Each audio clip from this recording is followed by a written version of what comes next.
Hey everyone, Andres Gamboa here with another episode of the Ponytails podcast. We are running a special episode today. We love these special episodes. If this is your first special episode or first special episode or first episode in general, check this out. We interview people who sold books door to door for a company called Southwestern Advantage. They recruit college kids during their summers and they have them go to a different part of the country to sell these books door to door on straight commission for 80 hours a week. And sometimes they don't even have a place to live, which of course is a perfect way to build experience and of course have a bunch of stories to tell your friends afterwards. So that's exactly what we do. We go find these people, 100,000 living of them that are currently out there somewhere, and we're well past 200 now, and we ask them how that experience shaped their lives, what it was like for them. Sometimes we get some inspiring stories, sometimes some they make you want to cry, and sometimes they make you want to laugh. So hopefully you guys enjoy everything around.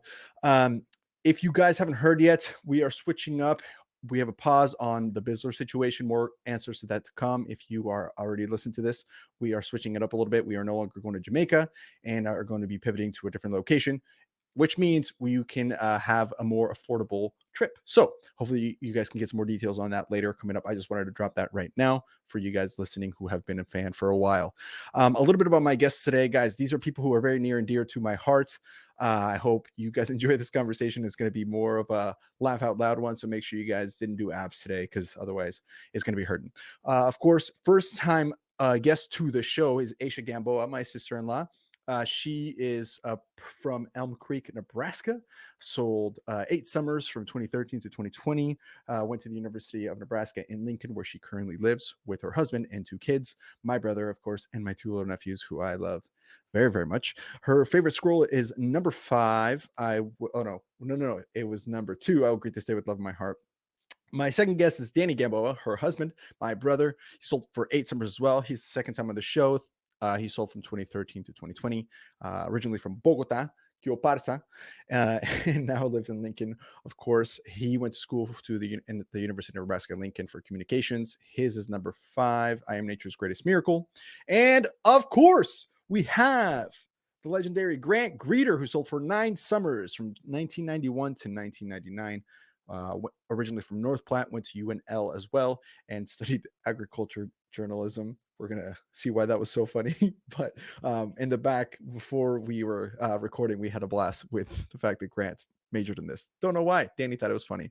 And then, of course, his favorite scroll is number 3. I will persist until I succeed. Now, this special episode is going to be because tomorrow is May the 4th.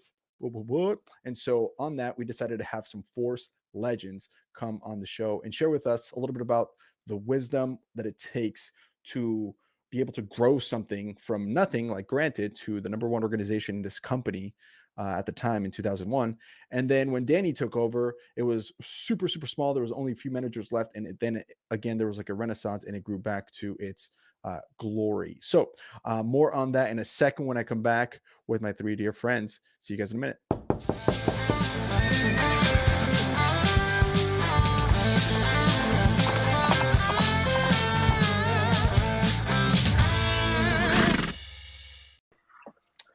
What up, y'all? What up? This is funny because some people only listen to the episode, and so they have no idea why people are making this noise. I think they get the idea. That's right. Hey guys, thank you for being on here so last minute. I appreciate it. This is nice. Yeah, buddy. Of course. Miss y'all. Oh, full screen. Yes, sir. I'm gonna go full screen as well. Here we go, because we got someone manning the whole show in the background. So hey guys, let's jump in. I want to get into some of the fun stories that we probably are going to share here. And Aisha, welcome to the show for the first time. I'm sure we'll have you back on for your own solo episode whenever you want. You'll be welcome here. I wanted to take a little bit of theme with the whole leadership, Jedi training, temple mentality. Tomorrow's May the 4th, and we are here with the Force organization. So I think that the way that we should do this is kind of the way the movies came out, right? Where we'll start on episode 4 or so, like more later in the timeline, and then we'll go back and revisit the prequels with Grant. Isn't that fair? Oh, that's good. Makes sense. That's good. See what makes sense. All right, so let's jump right in. The first thing that I wanted to ask you guys is I myself have never grown an organization from scratch to one that has, multiple times growth over and over and over for like years in a row until it reaches this point where you're having top people in the company kicking some ass. So let's just start at the basics here. In your mind, when you got started, when you took this over, how did this feel to you guys? We'll start with Danny and then we'll go to Aisha, I guess. And you guys were kind of doing this together. But when you guys were sitting there with the decision to either take this project on and grow it, how did you decide that it was going to be the right option and the best fit for you? So I'm trying to think back. This is Grant. When did you call me? You called me in 2017 with the news, right? Wasn't it 2017? Yeah, 2017. Yeah. So what? Yes, 6 years ago already? What? Yeah, that's wild. Yeah. So it was right after, what summer was that for us, Aisha? That was our 5th summer, right? And then you and I were in the car together for some reason. It was right after the summer. I think we were going to Nashville after the summer, and we were driving together. And were you there when Grant called me? I think so. I mean, that's at least how I remember it. Yeah, me too. I'm pretty sure you were, because Grant, you called me, and that's when you broke the news. I don't know if you remember telling me about your retirement. Is that what I said? I'm getting retired. Yeah. Getting retired. He's getting retired. Getting retired. Do you get retired? I thought you chose retirement. I got retired. Whatever. I'm like a horse. They put me out to pasture, but at least they didn't shoot me, so that was nice. Yeah, that's nice. They kept you around. Yeah. You served a greater purpose. But yeah, I remember you're selling people stables. That's right. Yes, that's right. So yeah, Grant called me. I remember he goes, "Yeah, I didn't even know how you told me. I just remember you going, yeah, you kind of told me the story of how it happened, and that was like the end of the road pretty much. And then we got off the phone. I remember I was so furious. I was so mad. And Aisha was there too. And so it was kind of like quiet in the car, and I'm like, I can't believe this. And I'm like, you know what? I'm like, that's it. I'm done. I remember I told Aisha, I'm like, I'm done. If he's done, I'm done. Like, if Grant's gone, I'm gone. Like, screw this. That was it. That was my last dance, 5th summer, 5 summers is good. And then I looked at Aisha for a while, and it was just kind of quiet. And then I just remember thinking, I was just like, oh my God. And the reason I couldn't get myself to be done was I wish it was something cooler, like I was motivated to like carry the lightsaber forward, and big old motivation of like to carry the legacy. But it actually had nothing to do with that. The only reason I stuck around was because back in 2015, Grant, I don't know if you remember this, but do you remember when I filled out 5 EDAs for 5-year contract? Do you remember that? I thought you were crazy, because usually when people do that, they like quit the next year. Yeah. You're like, oh, great. I'm like, see ya. Thanks for stopping by. I've actually never talked to you about this. Do you actually remember that? Well, I don't remember it was 5, but I kind of remember you doing that. So at that time we were working with our secretary, our sales support, which was Ray. You remember Ray? I'm sure you remember Ray. Yeah, Ray was awesome. Yeah, and so Ray, I remember after my 3rd summer, I pulled her aside. I'm like, hey, Ray, can I get an experienced dealer contract, which is what we signed for the next year to commit to coming back. And I said, can I get 5 of those? Can I get one from every year, 2016, 17, 18, 19, all the way to 2020? Can I get like the next 5 years? And she goes, I'm sorry, I can't do that just for legal reasons. They're different every year. I'm like, okay, whatever. How about just print me out 5 of the same ones for next year? And so she printed out 5 of the same ones. And then I crossed out at the top, I crossed out 2016, and I put 2017, and then I put 2018, I put 2019, I put 2020. So it looked like I had, 5 different EDAs. And then I signed all of them. And then I remember I went up to you, Grant, and I gave them to you. And I said, all right, man, you got me for 5 years. You got me till 2020 at the very least. And so I think I probably cried a little, and then I told Yvette, and we had a laugh that you were now leaving the business. And then you probably had a bet. This kid's probably going to quit next year. Yeah. I thought you were doomed. Yeah, so I remember doing that. Feeling about this. Yeah, so that was 2015. Callback. That was 2015. So then fast forward 2 years later, Grant's telling me he just got retired. and I'm like convinced I'm done.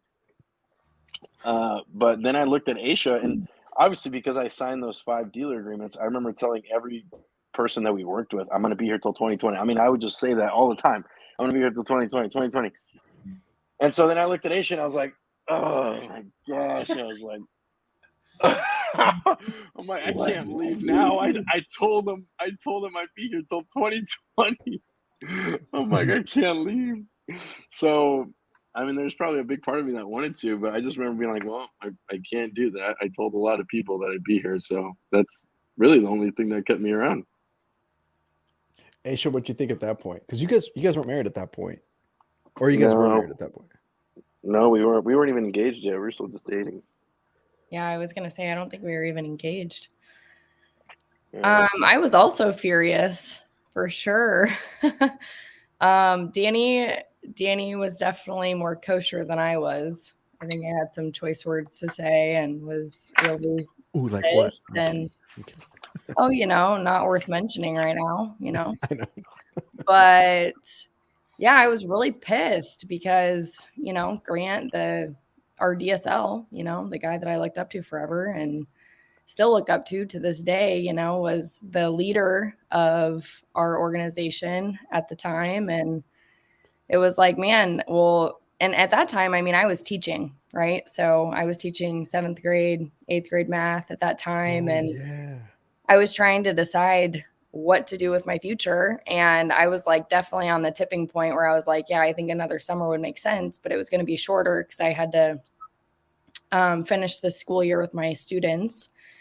And then I was transitioning to another school. And so I had to be back for some training and whatnot. So yeah, it was like in a really big decision point in my life. And I think honestly, looking back, it kind of put a fire under my butt. And hearing Danny so committed to his word and the vision and everything that Grant and Yvette had built through the years, yeah, really lit a fire under my butt to do something about it. And, there was a lot of talk that the force was going to be gone in, a year or two. And we actually had conversations about the force joining JYD, and actually not even be called the force anymore. And I remember us being like, hell no.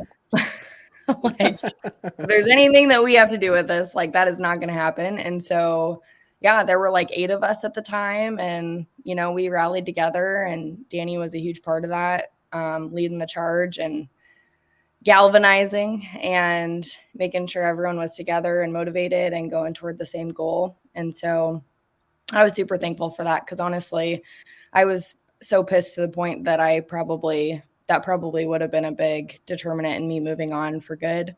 But very thankful for Danny's leadership and his vision for the force after Grant left. So.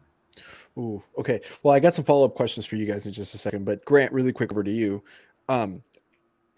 We didn't get to talk about this much in your first episode, and what's going through your head as you start, like, did you see it coming? First of all, I guess, did you know that this could have been the last year for you? And once it was, and you realized that Danny and Aisha were going to take over, how did you feel about, like, I'm sure you're confident because of who they are and who they were even at the time, but walk me through some of the thoughts. So first, let's go with, did you know that it was coming, and how did you deal with the fact that it happened?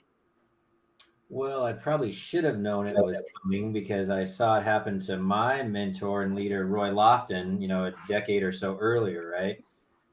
But of course, me being oblivious to most things on the planet, I didn't really see it coming. So I thought I was gonna still run a few more Kentucky Derbies, Woo, let's keep going. Who's next? But I obviously, if I was going to leave the force in someone's hands, Danny and Aisha would, of course, been the top choice. So that made me feel good that they were going to be in good hands and taken care of. And I appreciated that they cared to keep the torch lit, the flaming torch of knowledge, as we used to say. But yeah, so yeah, I was a little blindsided, kind of. I thought maybe at 30 years or 35 years, that sounded like a good time to retire. Not 27. I wasn't quite ready to go yet. Ooh, whose phone is that? Hold on. Someone mute that. We went over this in the sound check. It's just because people who are listening on their headphones are going to be like, nah, and they'll drop out. Okay, so on that note, Grant, then what did it feel like the first time that you didn't go back? Because for me, and I guess I'm asking for, because I remember the first time I didn't go back to sell books, there was like a bit of heartbreak, but then also like I remember sitting around in July on a Tuesday, like at a pool, going, I'm off schedule right now, or you know what I'm saying? Like it felt really odd. What was it like to get to this point of the year, May, when you normally get to go to Nashville for sales school, and now it's just like, no, you're not doing that. There was a little odd, little empty spot for sure. Danny and Aisha, of course, were awesome and kept me in the loop and involved me with things. And, some of my managers still checked in, and I still coached some of them on the phone that following summer. So that helped me kind of stay connected. I went on one last Sizzler course with those guys, and that was awesome fun. So it wasn't like a kind of thing. It was like a so it was a nice transition, I guess, given the fact that it was a transition. Yeah, fair enough. Now, over back to Danny and Aisha, where you guys had mentioned this. So now you're sitting here. Grant gives you this news. You both commit. All right, we're going to do this again. But it's your 5th summer. You hadn't, you have to fill the role of a DSL in a lot of ways, and you hadn't had to do that before. What gave you confidence? Like, how did you figure that out? I feel like I'd be like, what do we do now? Like, how did you move on? Ryan Groom. Really?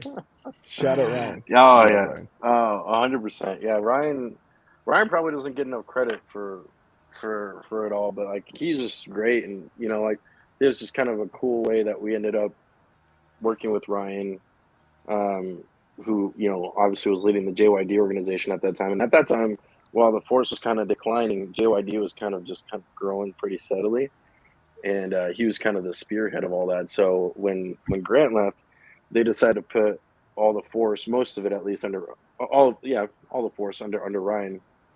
And man, I just remember our first couple PCs, getting to know each other, knowing that we were going to work together.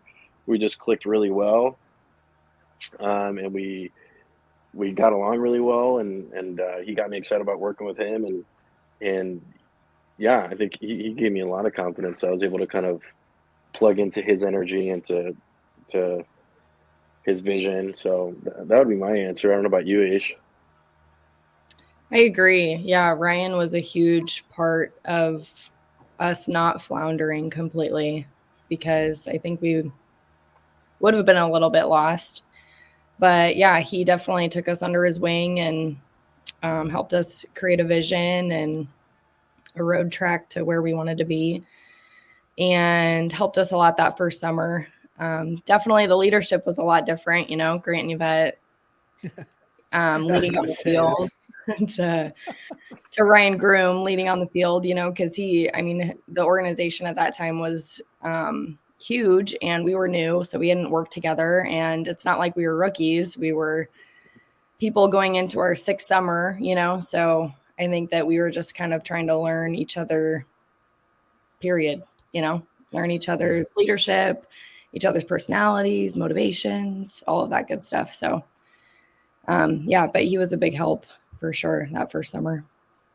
And then when you guys were like approaching the summer, did you guys know that it was gonna, you know what I'm saying? Like, did you, because I feel like it's the first, there's so many unknowns at that point. So what was your mentality even at the beginning, right? You had this big vision of 2020 and you were going to grow it back to these, but the first summer there was, I was still part of that, where it was like, we went to New England and we, had, I don't remember how many managers, but it was just like so small compared to like what I'd been used to. And so what were you guys thinking at that point? And what did you hold on to as far as like an idea of where to lead it to? Man, we always promoted, which is funny because I always say that we kind of manifested COVID into this world because because so we back in 2015 we started promote. I don't even know if it was 2015. It might have been like 26. I don't know. Like just before Grant had gone, we started promoting that UNL was going to be the #1 campus in the world again. And that was what we kept promoting. That was a vision that we kept getting people fired up about and excited about.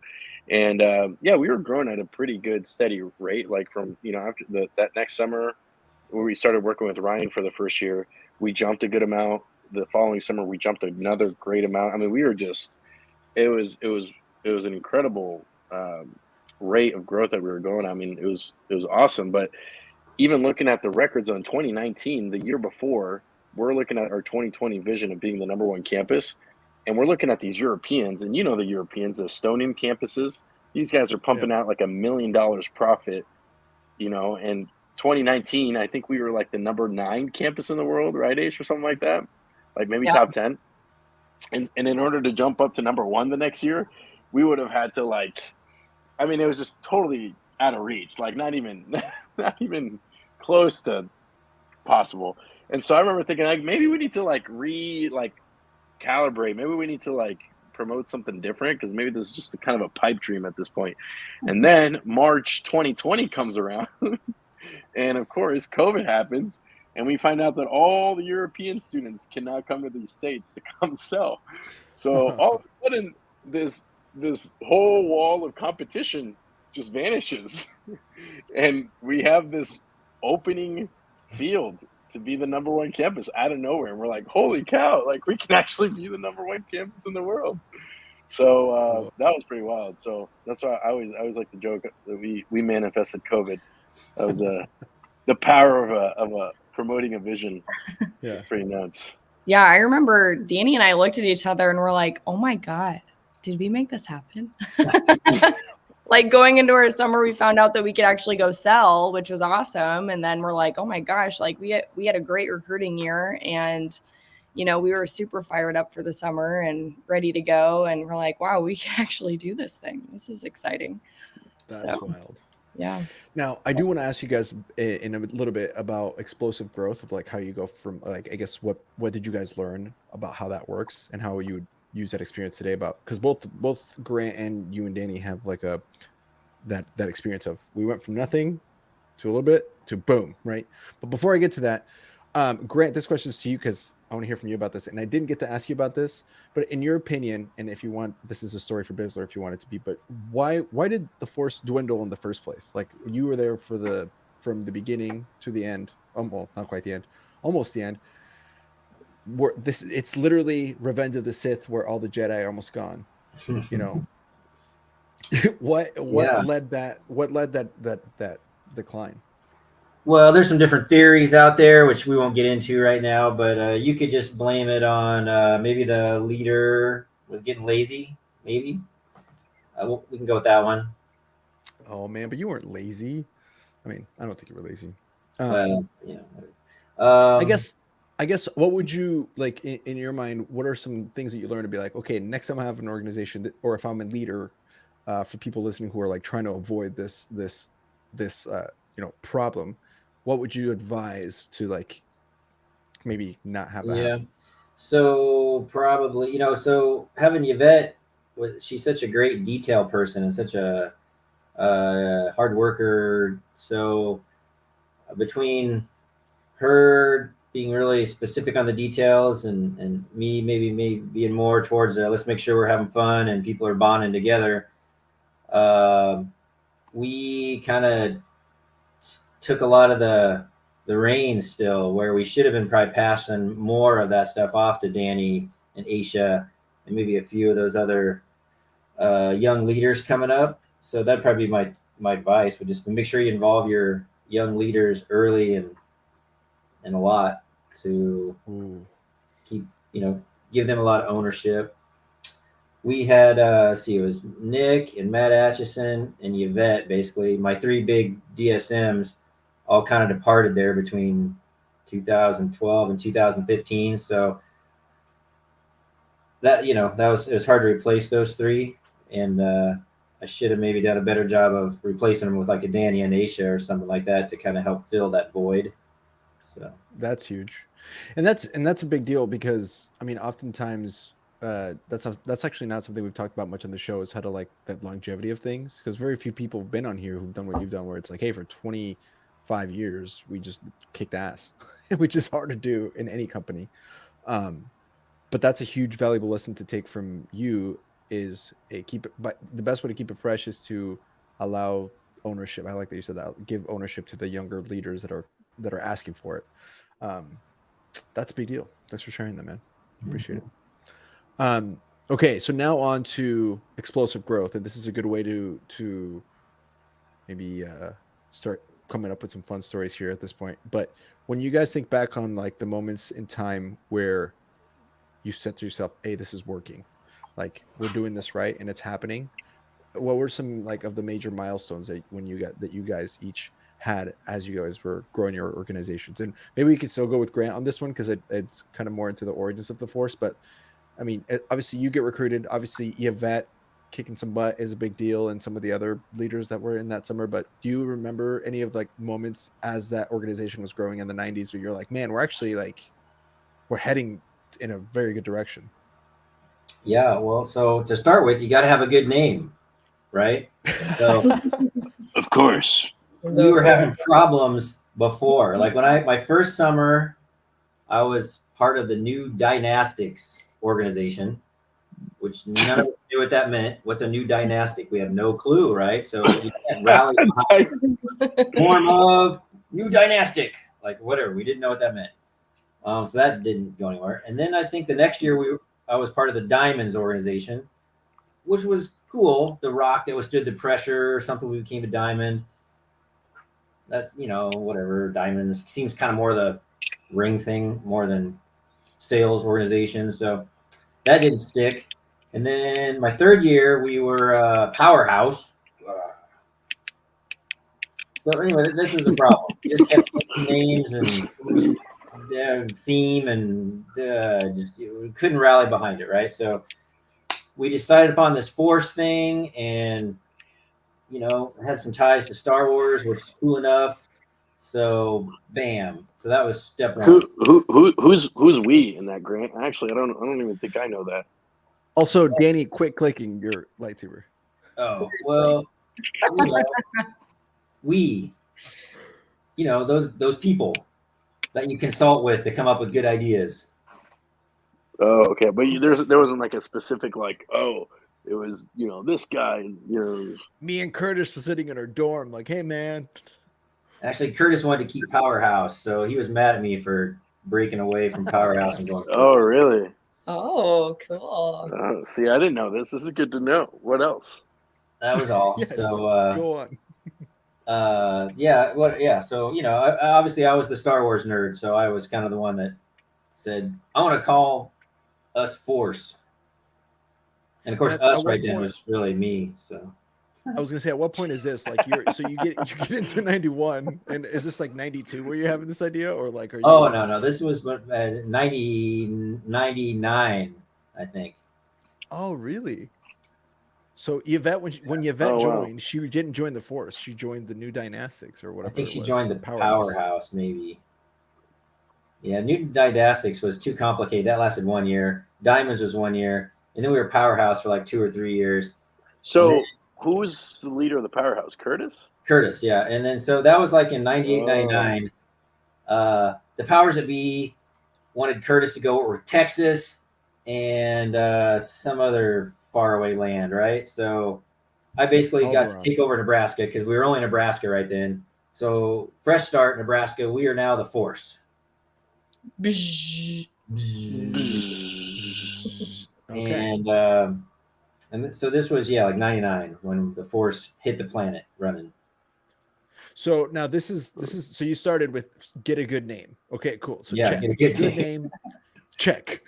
And then what started happening where you guys, because I guess what I want to know is to and for people who listen who maybe don't understand, to be the number one organization in anything, especially something that's this old or something that's got so many like talented people, it takes luck, but not at all. You know what I'm saying? Like, people want to be like, oh, he got lucky and got the right people recruited. No, you're talking about like it has to have like a dedication, a vision, maybe a little luck if you are that kind of person, but overall it had to be like a game plan. So for you, like, did you guys go into that summer, for example, going, we're gonna be number one, or did you just, you know, like, did it just No, happen to everybody click? we just Like, wanted to be better than we were because we there wasn't a lot going on, right? There was probably like 10 or 15 of us in the force that summer. what? We had a few studs, you know, like Brian Wilson was recruited in '98, and then was he also the next year was like the Nick Hendersons and the Stacia Millers, I think. And then came along Yvette was already there, right? But Yvette didn't really like us at the time. In fact, I have 4 secrets to building an org fast on this important piece of parchment. Oh, Share it. I got very, my pen out. very Everybody write that down. Yoda-esque. And yeah, these are in the temple. I had to go dig these up out of the temple from 1990 something. We didn't know we were doing these things at first. They just kind of were happening, and then later, like around 2001, 2002, after we were number one, we were like, okay, how do we do that? So then we put a few thoughts down, right? So I can't really say that we thought of this and then we made it happen. It was more like it happened, and then we're like, oh, here's what we did. Okay, so number one, people like to be part of something big, which we were not yet. So we had to have a good marketing team. I can thank Becky Sudman was her name back then. Becky Bauman now. Yeah, she's great. She was great with all these old flyers and contests and just cool stuff that we had, right? And that made people think we were big, even though we weren't yet being the key word. But anyway, so number one, be part of something big. People like to be part of something big, right? Number two, they like to have fun. So we really started to do these VIP trips, and Sizzlers went from just always going to Puerto Vallarta or Cancun, ding dong, ding, back and forth. Nothing wrong with those, but we started going to Costa Rica, and we did cruise for 2 years, and we went to Bangkok, Thailand in 2000, and so we just went crazy on our adventure, right, and our fun. Ski trip, we started what do we call ski trip? Frizzler, that's right. So Frizzler was kind of going. Well, I thought we started it, but we kind of switched it up. Like they used to go to like a nice ski mountain, but then they'd stay in like like the group housing kind of place, right? So we stopped doing that. Quinta. We started what? The Quinta.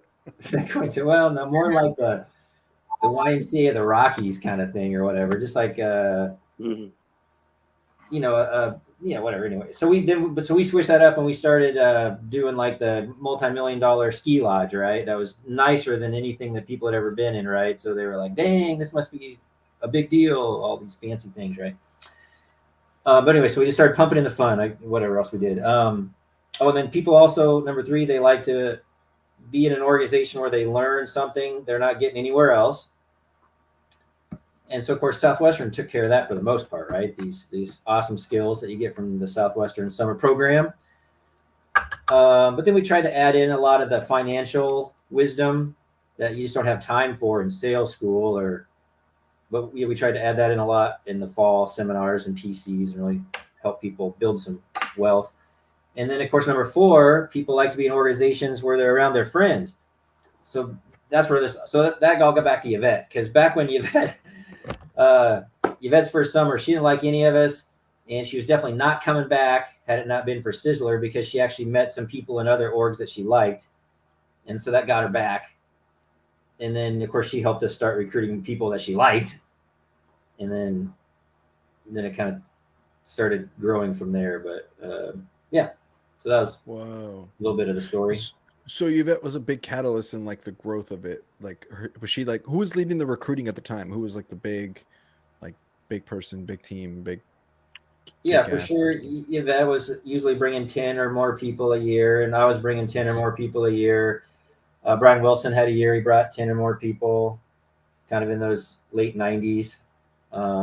Yvette's sister Ingrid helped raise our beliefs. I think she brought like 19 one year. And then, of course, a few years after that, when Atchison joined us, he had a 20-plus person team. And Nick Henderson had a 20-plus person team. So kind of scaled our belief. And then like I'd been dinking around the 7, 8, 9,000 unit summers, and then finally in '97 I broke the 10,000 unit barrier. So then that kind of helped a bunch of those other. And then Yvette did that a couple of times after that, and so did Nick and Stacia, and anyway, a lot of people in Atchison, of course. So we kind of broke through that. So it just took a little bit to scale, 5 or 6 years to scale. Was there ever any time when you're like, I mean, because it sounds like it was just explosive growth. You went from 99 to that's when you named the damn thing to 2 summers later, you're the #1 campus in the world. And at what point did you know, oh, we're crushing? Right? Like, I mean, even going into 2001, you're like, who knows? That was the summer they all hit like the big numbers. Oh, it had to have been somewhere in the middle of that summer where you're like, oh crap, we might actually explode. Well, yeah. So our mentor group, the one that I always looked up to, was the Seeds. That was run by Jeff Rogers, and then that passed on to like Nate Vogel, and then like Ron Alford, some of those legends, right? And of course, they had a cool name too, right? Do you guys remember what Seeds stood for? That cool acronym? No. Sometimes extra effort determines success. So good rallying cry, right? Extra effort. So I kind of based the Force a little bit off of, Seeds and Star Wars. Force, for opportunity rarely comes easily. Got to work your butt off to earn your success. And so somewhere in there, as it scaled, we set some goals to, what was our 2000, after the, again, we were surprised that we were #1. We thought we were going to be top 10 in 2001. And then when they were doing the little countdown, at the Freddy's or whatever, and we got clear to like #3 and they hadn't called our name. We were all getting pissed. Yvette and I were getting pissed. I'm like, there is no way we're not in the top 10. Son of a bee. And they called #2 and they still didn't call us. And we're like, there's no way we're what is it? And all of a sudden, Nebraska #1. Woo! So we went crazy. That's crazy. That was really fun. That was a total shocker surprise. So so we set some goals. Yeah, I thought you guys knew. I thought you guys were well ahead. So that's when we kind of thought that, well, they didn't do the tracker back then, right? Like they do now on the pace setter. You kind of know where you rank, sort of. They didn't do that. It was like this super secret mystery thing, It's like they should go back to that. That's way cooler. Well, I kind of like. I think it's cool with you now. With where you're at. It's like, come on, guys, we're close. Fair. Let's go. Yeah, that's fair. But, that's fair. Anyway, so we knew we arrived because that summer 2002, 3, 4, the top 3 of the top 5 first years were from Force, and 4 or 5 of the top 10 managers were from Force. So then that was always fun, right? That was kind of my pride and joy. Obviously, greatest accomplishment being #1 campus, helping that, but then having the superstar book full of all my kiddos that were being successful, that was super fun. Yeah. Whoa. That's great. That's such a really awesome story, dude. That's wild. And then, so let's go over back to Danny and Aisha. Then as for you guys, it sounds like you guys had more of a structure. You guys had more of a vision. You guys had more of the idea of this was going to happen. And so for you guys, what were some milestones where you're like, hey, this is working? For example, I imagine Kenzie was a big deal to you guys. It was the first time you guys had the #1 first year. The Force had the #1 first year in a long time. It's probably Santa when I was selling. Yeah. So things like that. Yeah. What were moments like that when your guys looked at each other and said, hey, it's cooking. It's heating up. Man, I feel like after that first summer when we were kind of on our own, and the cool thing about that is because of the vision that was set and everyone involved, I mean, all of our managers were committed, all of our student leaders were like really excited to grow the Force and had that allegiance to the Force, to grow it and to help other students learn and grow through the program. And so, yeah, we had a lot of committed leaders that it was just really fun, like after that summer, we had a bunch of successful first years. All of our student leaders were coming back, and all of our first years wanted to be around the group of people that were out there, and so they found friends, they found fun, they learned a lot, and that was kind of an electric culture that everyone wanted to be a part of. And I think that just kind of grew itself, Everyone was really excited to grow. And we have our force values, right? And vision is a big, or legacy is a big one. And so just rallying behind everything Grant just talked about, what they grew and the top producers and making a mark in the entire company and having the top first years and the top student leaders and people that were breaking belief barriers for the entire company. And we wanted to follow suit and be a part of that and be a part of that legacy of the force. Damn. Well, watching from the outside, Danny and Aisha did a way better job than I ever did about, promoting the vision and having cool contests to go with it and lightsabers and commitment, long-term commitment. So, I mean, in my mind, that's why you guys really took off, because, I mean, you had full-timer, you had people from their first year, like a lot of 6-7 year people sticking around, and that's kind of the sweet spot. If you can get them past, the first couple of summers, it's usually all about them. But if you get them sticking around for like years 4, 5, 6, 7, then they finally start to mature and want to help grow the org and help other people, sometimes more than just themselves. And you guys did a great job of getting a core of, like 6 or 7 of those guys that all stuck around 5, 6, 7 years. So that's what we were lacking at the end of our days. Like Danny and Aisha were pretty much my 2 longest people at that point. A lot of my 10 to 15 year people had kind of gone on to greener pastures, and so Danny and Aisha were kind of my longer term ones, but there was only 2 of them, right? And like Aisha said, she was still off in teacher land half that summer, like, am I a teacher, am I a salesperson? I don't know what I'm doing. So it was Danny. That was it. I had no clue. I had no idea what I was doing. And but those 2 guys, Danny and Aisha, did a great job of promoting their vision and getting people to rally around it and stick with it. So that's what I saw, their success. Danny, what about you? Was there any like, as you look back, if you had to put a highlight reel over the last 6 years since you took over the force, like moments where you go, oh, this is a big one, or this is a big deal that this happened, or kicking ass? Yeah, I would say, I think,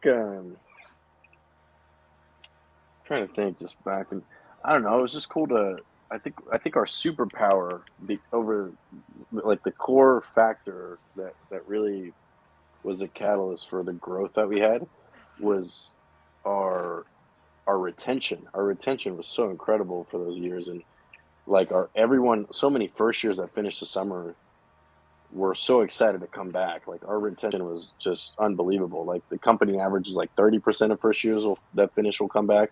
Our retention was like closer to like 50-60%, and a big part of that had to do with what these guys already shared, was we just had a really cool culture that people wanted to stick around and be a part of. And when you're adding that many people to your organization, it's hard not to grow, right? You're not going to decrease, right? So Right.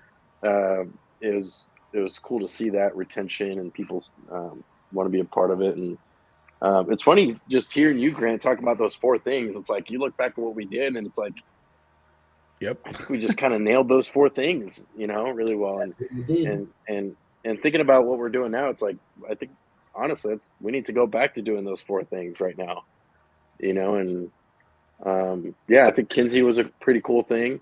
Logan Merritt was the #1 rookie in the world again. So 2 #1 rookies almost back to back. Pretty awesome. #1 team in the world, #2 camps in the world. Like, those accomplishments really, it was just pretty cool to see that those results kind of come in after all those years. Those deserve a blue milk toast. Blue milk toast. Blue milk toast. Let's go. Okay. I have a couple more questions on leadership, and then I want to get into some like stories and stuff, because this is great. Okay, now I'm asking you guys as coaches, maybe you guys can each say a couple questions. One, we all know work hard, study hard, be coachable. That's all important. But as you guys have seen, you guys have gotten to coach and mentor people who became, Grant, in your case, legends later on in life, not just in the book world, and you guys are still kind of seeing what your kiddos are. It's still early for you to see but some of them are going to be super successful. But in your mind, what what does it take to be that good at selling books? I mean, you guys have seen number ones all over across the board. You guys have done each hit big numbers. If you had to nail it down to one thing or a few things, right? What does it take in your opinion? And I know Man. besides, work hard, study hard, be coachable. I know those are like the I think go-tos. I think Aisha and I are probably gonna have the same answer.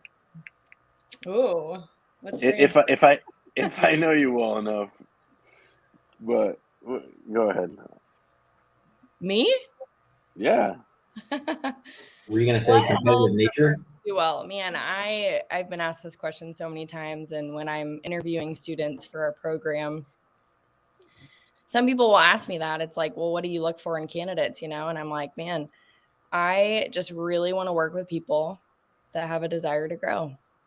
And if you have a desire to grow and to learn and to be a little bit better every day, this program is so perfect for you. You get to develop your skills, you get to develop your character, and you're not only growing, you're helping everyone around you grow, and you're making an incredible impact on not just you, but your organization, the other student leaders, the first years, and then all the families in the summer that you actually get to help and impact. And so I love that.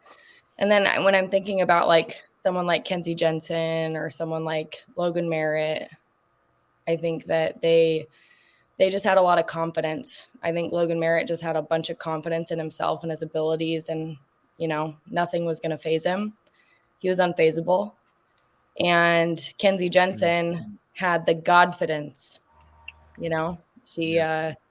she had unbelievable, unwavering faith in the Lord, and that the Lord was going to provide, and that the Lord was going to direct her path and put her in front of families that she could help. And it was just so fun to coach her, her first summer. She just had that Godfidence every day, no matter what happened. So those would be my couple things. Danny, over to you. Daniel. Yes, I knew it. Yeah, I thought that would be Aisha's answer. I would agree. I think Mort Utley said it best when he said, "You gotta have a burning desire," right? So true, man. I think I heard of Vaco, who's actually who we named our son after, Vaco, right? That's his namesake. He's a director over in the European division. But Vaco, I remember I was listening to one of his parts talking about first years, and he says something that I just like, so true. He goes, "You can't be the number one rookie if you don't want to be. You can't be the number one rookie if you don't want to be." And it's so true. It's like you have to have, and Kinsey. When I look at Logan, when I look at those, Jacob Flores, the kids that we worked with that have been the number one, like they all have the desire, and like you said, Grant, like the competitiveness. Like, yeah, even Blake Rose, right? Blake this last summer, he was going to be the number one rookie. This kid was the number one for all weeks. Every week in the pace setter, he was number one, number one, number one. No one was really catching up to him, and unfortunately, he had to cut his summer short to 7 weeks, which is the only reason he wasn't number one. But he still managed to be number 6 with just 7 weeks, which is pretty incredible. Pretty incredible. Number 6 with 7 weeks. But again, Blake, like he had it like from the get go. Like I remember training him. He's like, I'm going to be number one. Like that's my goal. And I think that's such a big factor. I love what Aisha said too about the confidence, but I just see that just having a burning desire to want to do it is that's a uncompromisable factor, if you will. Like you need that to really excel, in my opinion. Grant, what about you? I mean, you've seen some crazy, Brian Wilson, Matt, just people who are just ungodly talented at this particular thing. What would you say? Yeah, definitely agree with the confidence, but that gets you, maybe in the upper probably 30%, I'd say, maybe, of the salespeople. But the top 10%, the 10,000 plus people, the Brandon Hughes, the Yvette Keisters, the Station Millers, the Atchisons, Wilsons I got to work with. Yeah, it was all just like, no one's going to outwork me. No one's going to beat me. No one's going to, they just stay out late, start early, just that competitive nature to try and be number one. Sometimes with just themselves, but then with other people too, though, directly, So yeah, kind of combination of those things, but. Okay. Yeah. Okay, last question, and this can get into the stories now. This is a good segue for you guys. Who was that person? You know how Bill Zizzy talks about this in his advanced sales, where he's like, "There's no way I'm going to let that guy, no matter what happens, I'm going to have one more unit than that guy, or whatever." Who was that person for Yeah. you in your careers as you guys were going along the business? Oh, that's easy for me. So there's two people that come to mind when you said that. Number one was Aisha, of course. When I started dating her, I'm like, come on, I'm not gonna let my girlfriend beat me. I can't do that. I can be a wuss. No offense, Aisha. Obviously, Aisha, her first 2 summers, she kicked my butt. But then when we started dating, I'm like, there's no way I can let her beat me again. Like that's embarrassing. I gotta pay for dinners. I gotta pay for dates. There's no way I'm letting my girlfriend beat me. So that was one. And then later on my career, when I started to kind of click and really figure this thing out, I remember Dylan Buck and I used to just go head to head, and we would just be super competitive, and it was fun going toe to toe with Mr. Buck. Dylan Buck. By the way, he still hasn't wanted to come on the show. I really want him to be on the show because I think he'd be great. I know. Just know. tell him that I did it. That'll be I'll be like, come on, man. it's competitive. Did it. He's done 2. We gotta catch up. Aisha, about you? Who is your no way in hell I'm gonna lose? Kind of in a way, you honestly.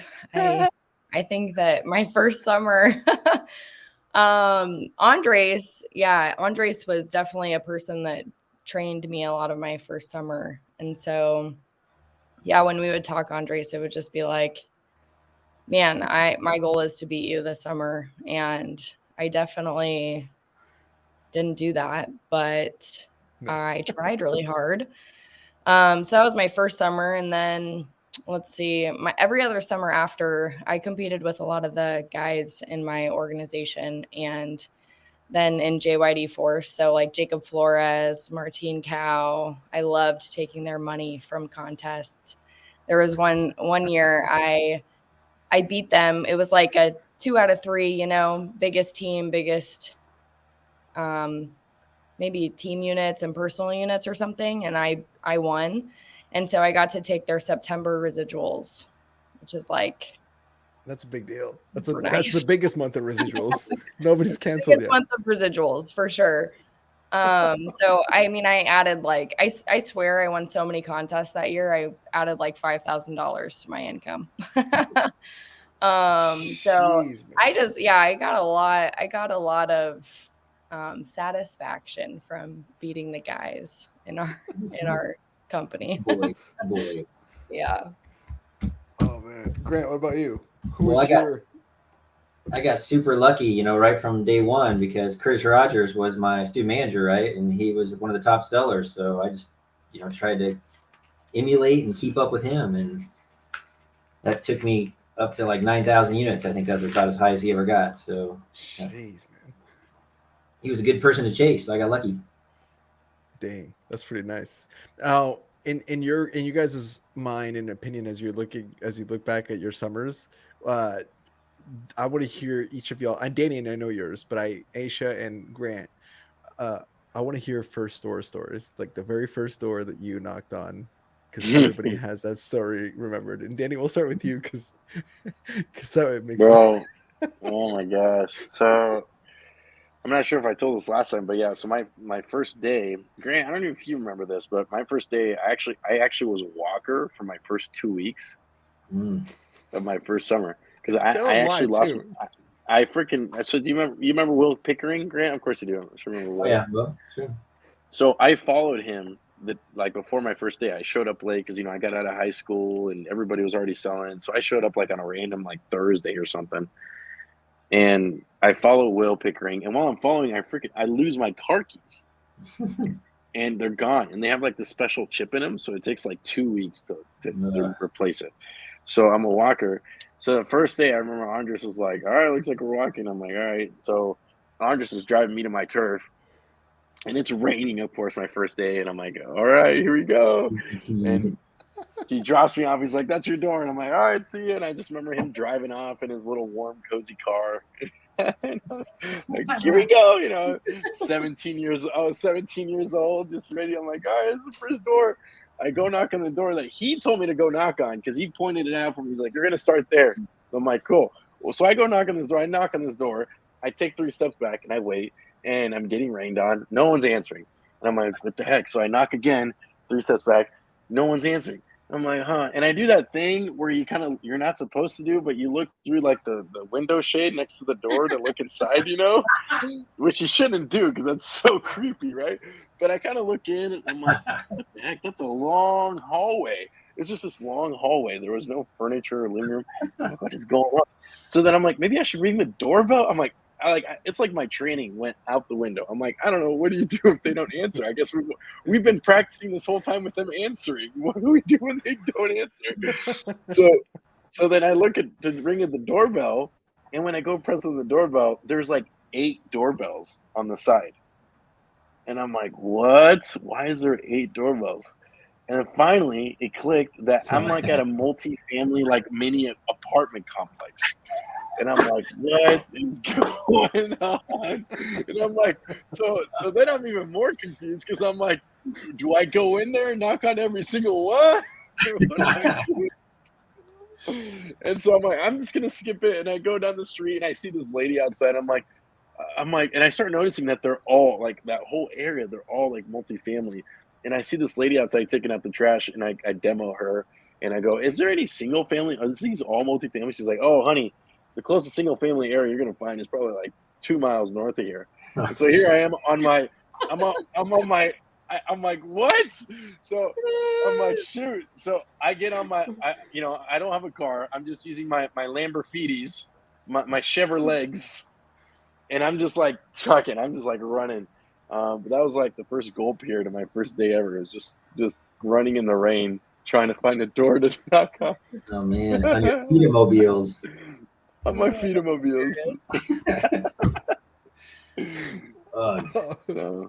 Just setting me up for success. Yeah, he dropped me off in the multi-family. He dropped me off in the middle of the inner city.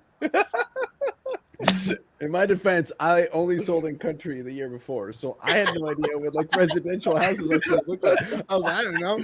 Later on, you go, oh, you can totally just see it. But it was my 13th week. I wasn't, blind into the blind here. I was like out here.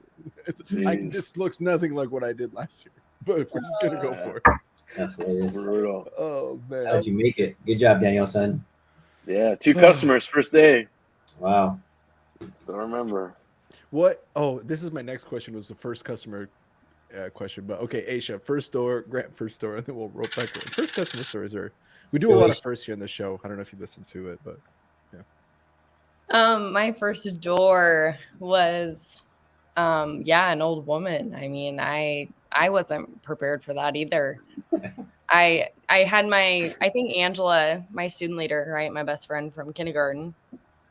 She had told me what house to start at, and we had like actually gone and seen it the night before. So I knew where I was starting. It was like 7 minutes from my breakfast spot, 8 minutes from my HQ. And like, I like pulled off in this neighborhood, and I'm like, I guess here we go, And I went up and knocked, and she wasn't answering. And so I knocked again, and I'm like, man, how long do I wait? Like I gotta move. I gotta have a sense of urgency. And this old lady like cracks open the door, and she didn't even say anything. I was like, hello?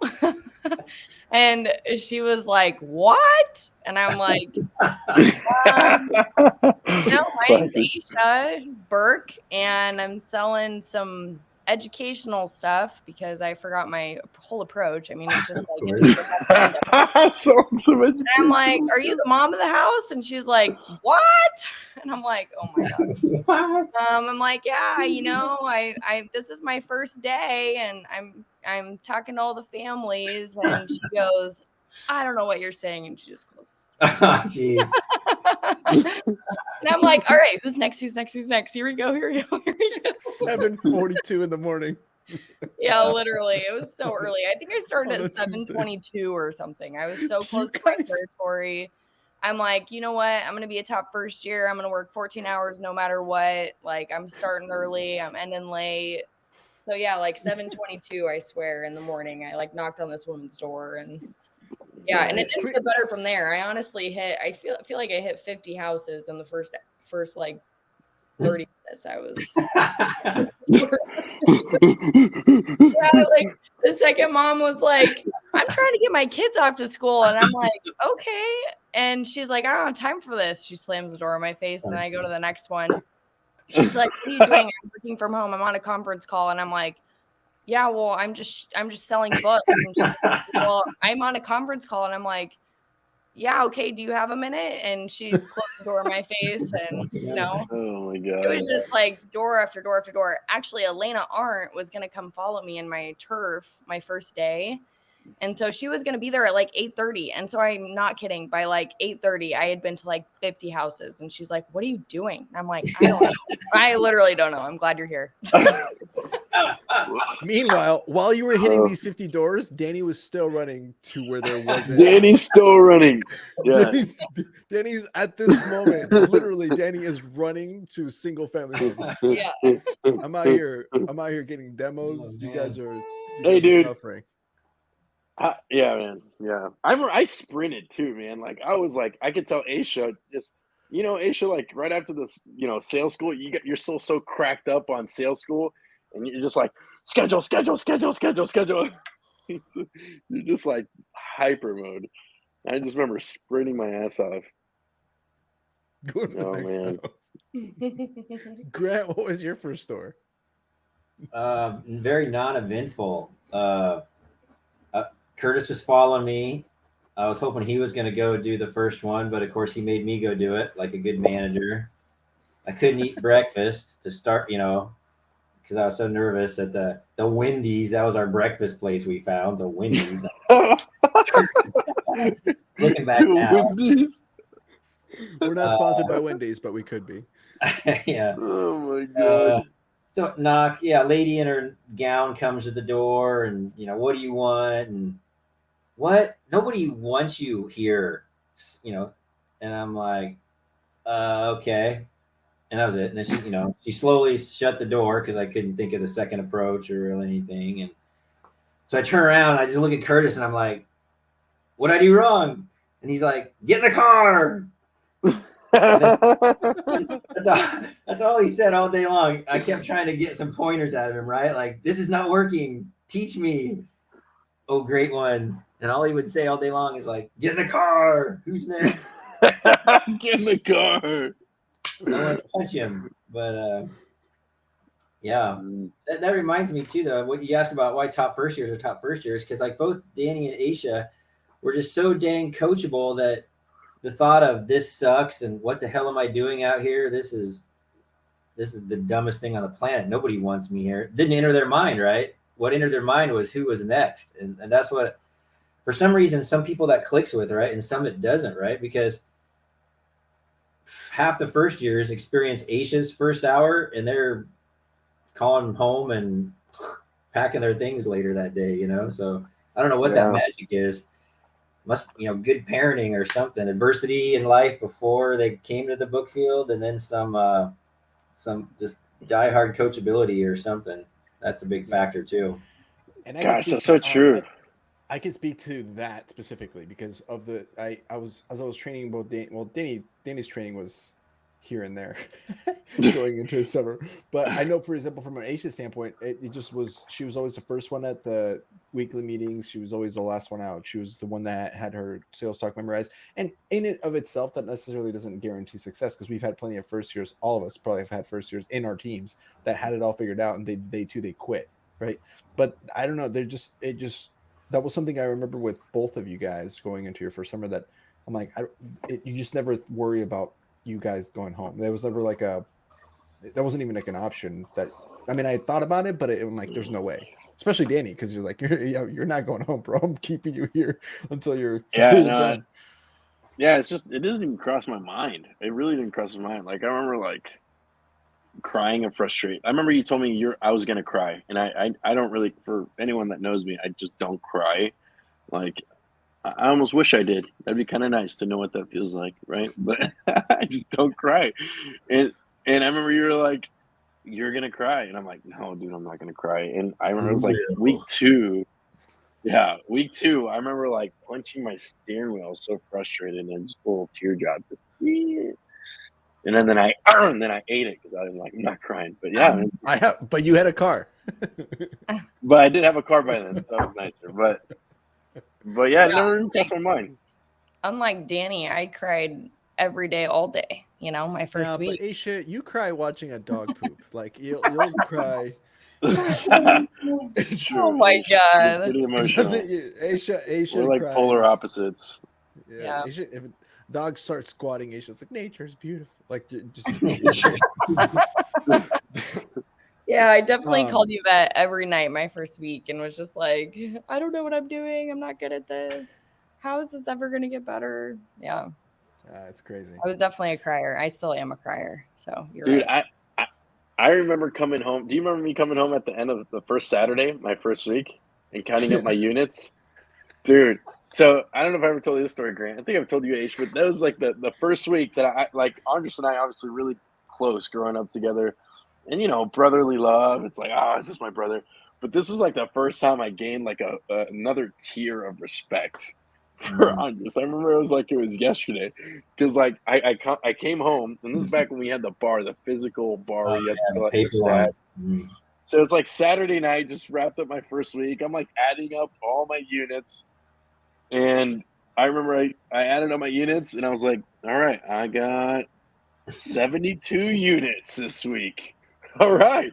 And, you know, back in 2013, I was like $5 profit back in 2013, right? But I remember thinking, all right, 72 units, cool. And then I looked at Andres was like standing in the same room with me, and I'm like, wait, what was your best week last summer? And he goes, like 800 something. And I just remember just the stark realization that I had. I was like, what in the world? That's crazy. That's not even possible. But yeah, man, that was like, I just remember going, dang, that's nuts. So that was fun. That was a fun time. Yeah. One of the funniest HQs. Okay, we're going to take a quick pause here. We're going to do a quick shout out to some of our partners. But while we're doing this, there's going to be a video playing in the background, and one of them is Southwestern Real Estate. So I will mention that in just a second. But you guys think of your first customer and think about that story. And when we come back, we'll be on with that. So give it a second, 30 seconds, 1 second. Awesome. Hey guys, Pedro Vega with Cardinal Senior Benefits. I'm talking about lifestyle and what this industry allowed me to do. You know, I got used to making 6 figures, but it was how much time did it take to do that? And that's basically the same thing with anything you do. It's not just how much money, but how much mental and emotional energy and time does it cost for you to make that money. This business allowed me to make more money than I had ever made, with more time than I'd ever had with my family, my wife, and my kids. I mean, it really was life-changing, and I'm thankful I've been able to share that with others. So, guys, hope you guys enjoy the rest of the show. Thank you so much. Hey, that was Pedro Vega. Thank you so much, Pedro. And then another partner of us wanted to mention in person is Southwestern Real Estate. Big shout out to Pat Roach for being one of the earliest supporters of the show. Grant, you get to work with Pat every day, so that's going to be a lot of fun. But if you guys are looking for a game plan as far as a career that's going to give you a lot of flexibility, but then be able to earn you enough income to provide and to grow as a person, look no further. Southwestern Real Estate is one of those places. 99% drama free, as their shirts say. And of course, one of the best things that Pat likes to talk about when he's on the show with us and when he's talking to me is just about the growth that the business is having. You guys are across 8 different states now, Grant? 8? Yep, sounds good. About right. Yeah. And if you're not in the state that they are in, you can always open up a new territory like Grant did over in Nebraska. So for more information on that, you guys make sure you click the links below if you want more info on both of those opportunities. And now we're going to go back to the show. All right. So I want to hear about the first of all, is everybody doing okay on time? Aisha, are you good with your meeting? Grant, is your milk making you? If you guys have not tried, where'd you get blue milk, man? You should really try blue milk. Blue milk, dude. Is that from Kentucky? No, it's from Tatooine. You know, Star Wars. The Oh yeah. You had the movie night. My friend doesn't like you. I don't like you. You know, he's just Luke's in there just trying to drink his blue milk, and you know, keep to his piece and Classic. Pop it up on there, Amy. Pop it up. she find the Oh, look at that. Blue that's- milk, also known as bantha milk. Female. Oh, produced by female banthas. What are banthas? Oh, I thought it was in the Tatooine. My bad. See, I'm not a good enough nerd. That was in the so that's gross. I'm not drinking this crap anymore. Yuck. Grant became a Star Wars vegan. Yes. You should put some calories on that thing. I just had this thought when you guys were talking about your first doors, but can you imagine someone knocking on your door at 7:20 in the morning trying to sell you some books while you're on it? Now, where you're at in your life, I'd be like, what are you doing on a Saturday morning? Yeah. Well, yeah, that's crazy. I'd be pretty impressed, though. I know, same. I mean, you give them the respect, right? In my head, I told Bree when we got married, like just last year, and we were like starting to figure out our finances and putting together like that plan.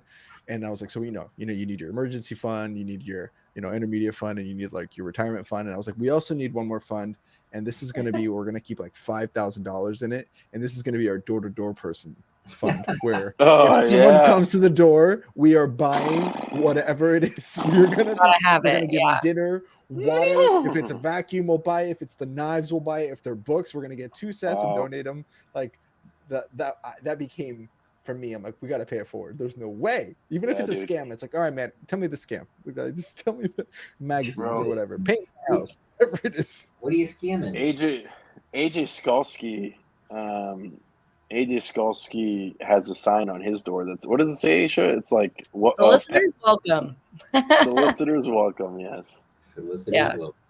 It's so good. We need to get one of those because our neighbors have like those solicitors, and I'm like, what are you doing? And they're like, oh, they're like super nice, It's like that's why we knock on no solicitors' doors. Yeah, seriously. Like our next door neighbor. I mean, she has a no soliciting sign. She's a total buyer. Like she would totally. She's such a buyer. She's such a buyer. All no soliciting means I don't trust my spouse.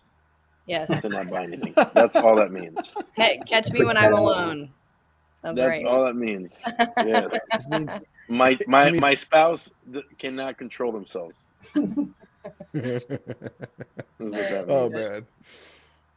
Oh man. Okay. All right. Sorry. That was a total tangent. Okay. Back to first customers. Do you guys remember these? I love telling this story, so I'll jump in on this one. But we'll start again. We'll go Aisha, Danny, Grant, and then I'll tell y'all mine. First customer. Because you remember that feeling, right? Let me just walk you back. When you get out of the house and you're like, holy shit, it works. you told your sales talk, you butchered the clothes, right? Or whatever. You didn't really know how to ring them up. And then all of a sudden they're like, yeah, we'll take a set. You're like, what? Yeah, and it's kind of funny. Yeah.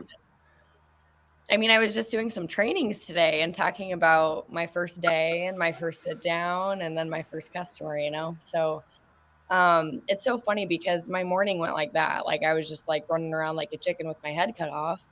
And I finally found someone that wanted to sit down with me and I forgot everything. I mean, I literally, I sat down and I just kind of like paused and I'm like, okay, I guess I should say something now. And so I was like, let me think about what I would say first. Like, sorry, this is my first day. And then, I just like totally rolled over him. I just like steamrolled my whole sales talk and like didn't ask any questions, probably didn't listen at all. And so that was fun. So I actually got like a couple sit downs out of my way before I had my first customer because she didn't buy. But yeah, I ended up knocking on this door and, this mom answers and I hadn't actually talked to someone in a while. Like I had gone a few doors without like talking to anyone. And so I knocked on this door and she answered and she was like, what are you doing? And I'm like, well, hey, I'm showing some educational stuff. And she was like, oh, cool. Is it for like 5-year-olds? And I was like, yep. And she's like, come on in. And I'm like, great. And so I like went and I sat at this little breakfast table, it was like a little one, like by her counter with 2-seater, and Yeah, it was so funny. I mean, I didn't know anything that I was saying, and I just kind of, I don't remember if I did an introduction. Like, I probably didn't. I just probably said, like, yeah, this is what I'm showing. And I got out my slicks and my sample book. That's And, awesome.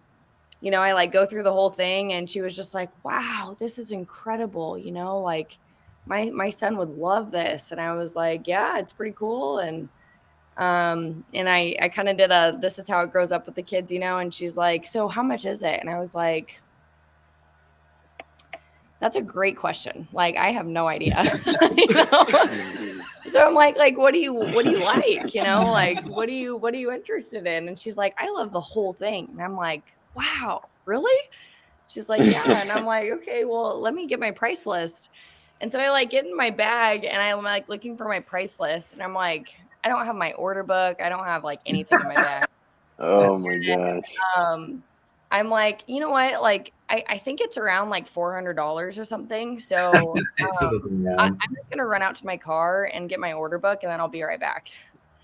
And so I like run out to my car, get my order book, get my price list. I come back in and I'm like, yeah, it's actually like $389.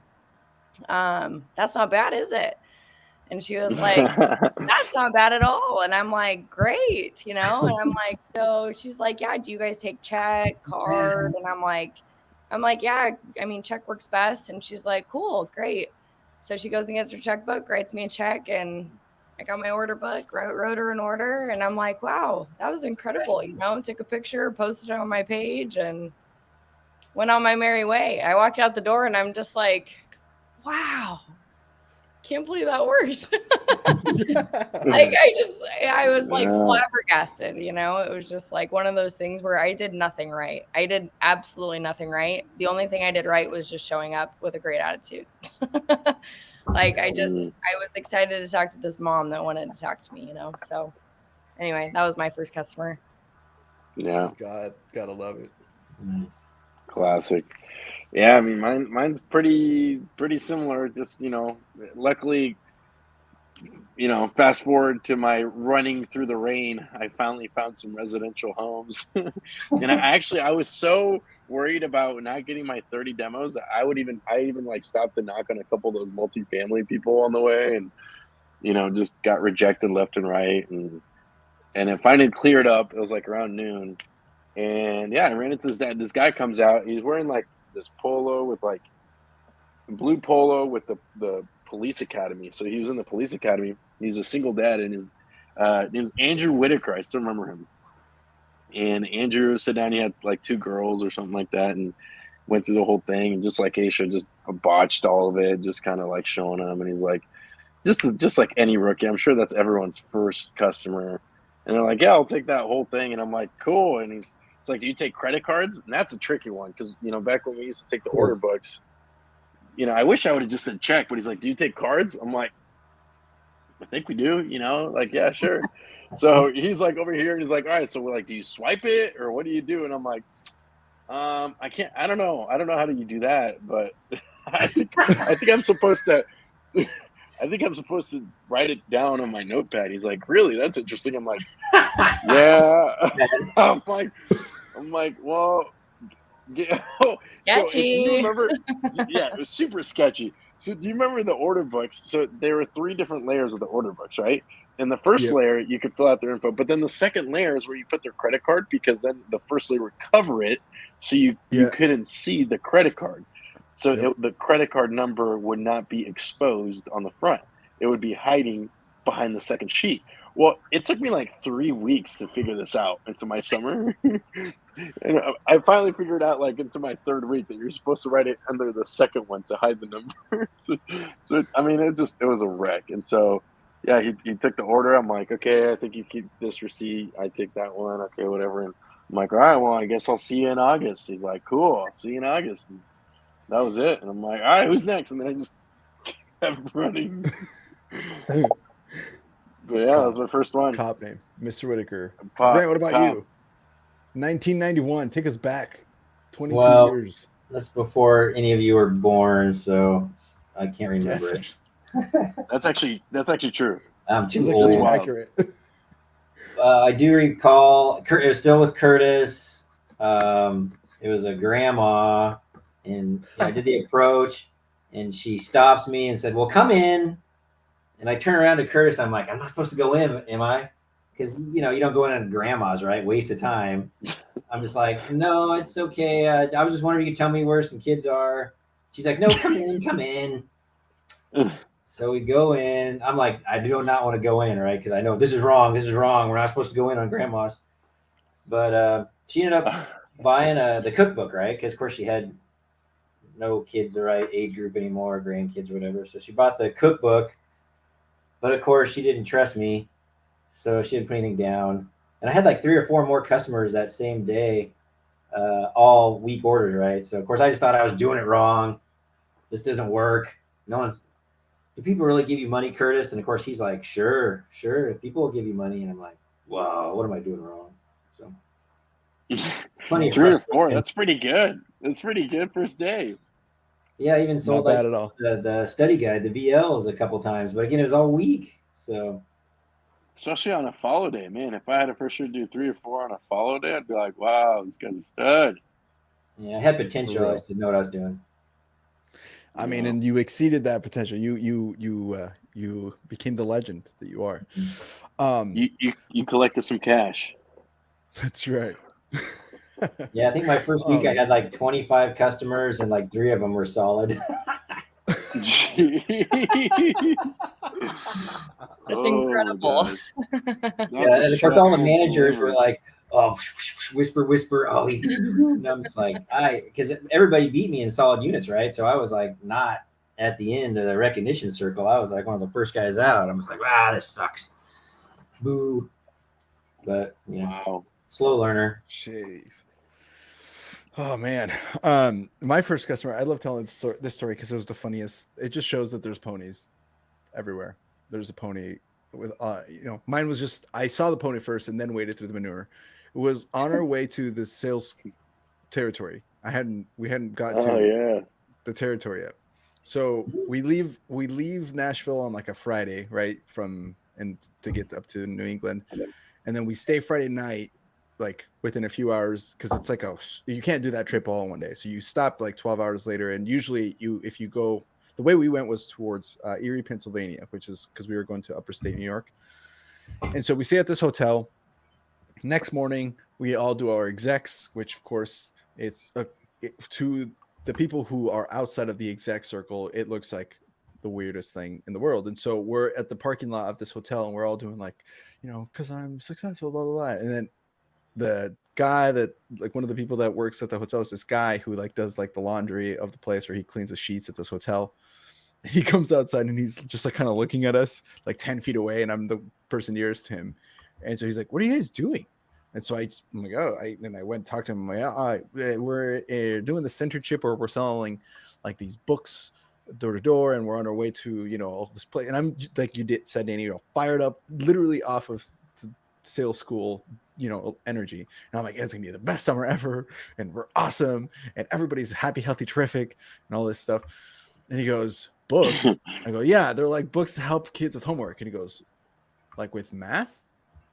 And I go, "Yeah, with math and all sorts of different stuff." He goes, "Let me see them."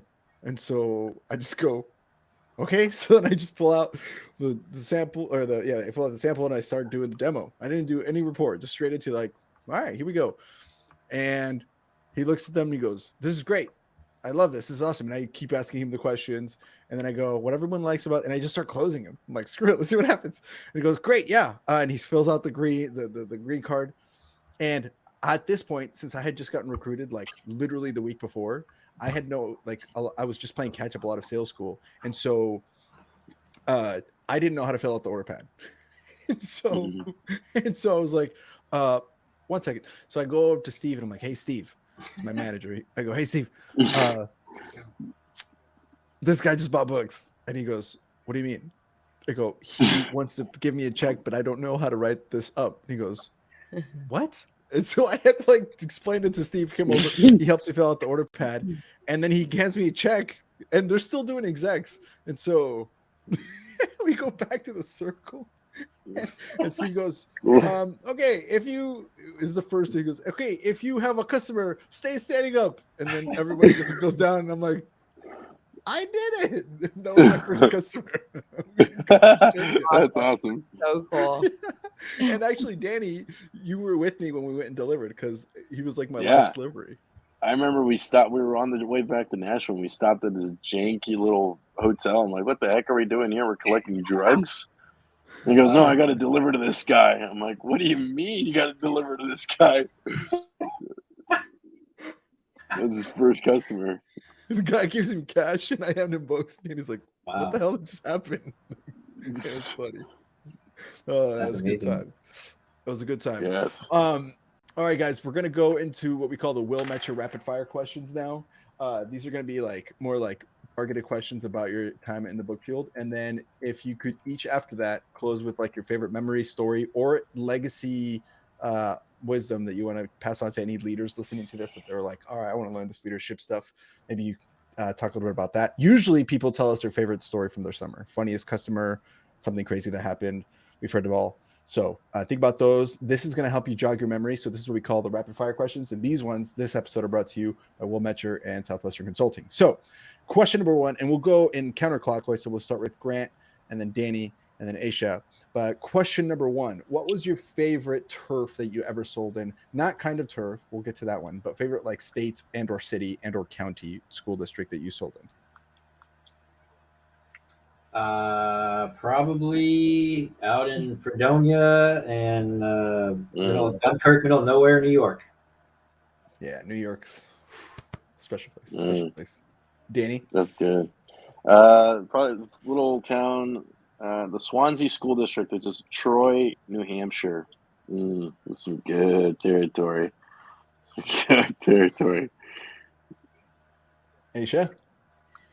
My first one that came to mind was Canton, Connecticut. Love that place. Like I literally looked up houses on Zillow after the summer and like wanted to move there. So many cool moms. I mean, I cried because I had to start delivering. I was so sad to go. I still had like half of my town left, and I felt like I was leaving all my friends behind. You know. So she's a crier. Sure.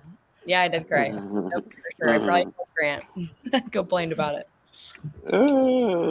Damn right. All right. And then favorite kind of turf. So big brick country, middle income country, trailer parks, way spread out country. Grant. Yeah, middle income country for sure. Yeah, you know, we might have to remove this question because everybody says that, except every once in a while someone says big brick. Oh my god. Danny. Gosh, yeah. I mean, who doesn't love that? That's good stuff. That's good stuff. Amy, I think we have to remove this question because everybody says. In fact, it makes you wonder why we even sell anywhere else. Yeah. I will say my first summer, my first summer big break was really cool. When I was working in Massachusetts, I saw some of the coolest houses, and I love just being able to daydream and look at some really awesome houses. Grant, are you tapping? Oh, I'm sorry, my bad. I was like, what is that? I was doing some Morse code out there for those that know Morse code. And galaxies far, far away. Aisha, what about you? Yeah, I mean, I agree, but I mean, I've worked it all and I've learned to love it all, and every turf has its beauty, you know. So yeah. I love Canton was like, like half of the town was a city, and then half was the, you know, middle income country type stuff. And so that was really cool. And then my first summer I sold in Foxborough, Massachusetts.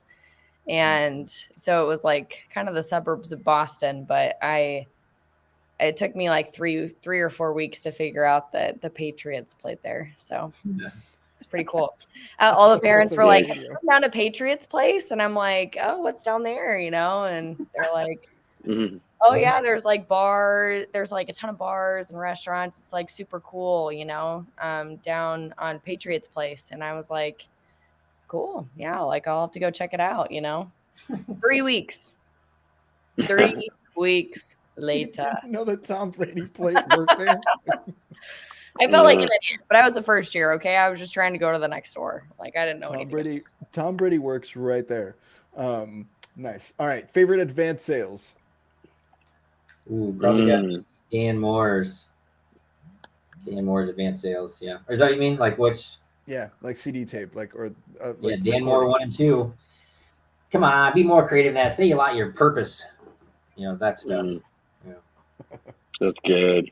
Mine is definitely my go-to is good old Matt Atchison. Get off. Aloha. Aloha. This is Matthew Atchison coming to you live from the floor of Yvette's office. With the whoopee cushion? Is that the whoopee cushion one? Yeah, I got a hole with the whoopee cushion. Or yeah, classic. Yeah. I was never a advanced salesperson, so I just like turn my car like radio off. I listened to music like 30% of the time during gravy, but man, I don't know. It was really hard for me to focus and listen to something at the same time, to be honest. Hey, but I loved Yvette's. I loved Yvette's advanced sales. Danny came out with an advanced sales, which I think would be super helpful.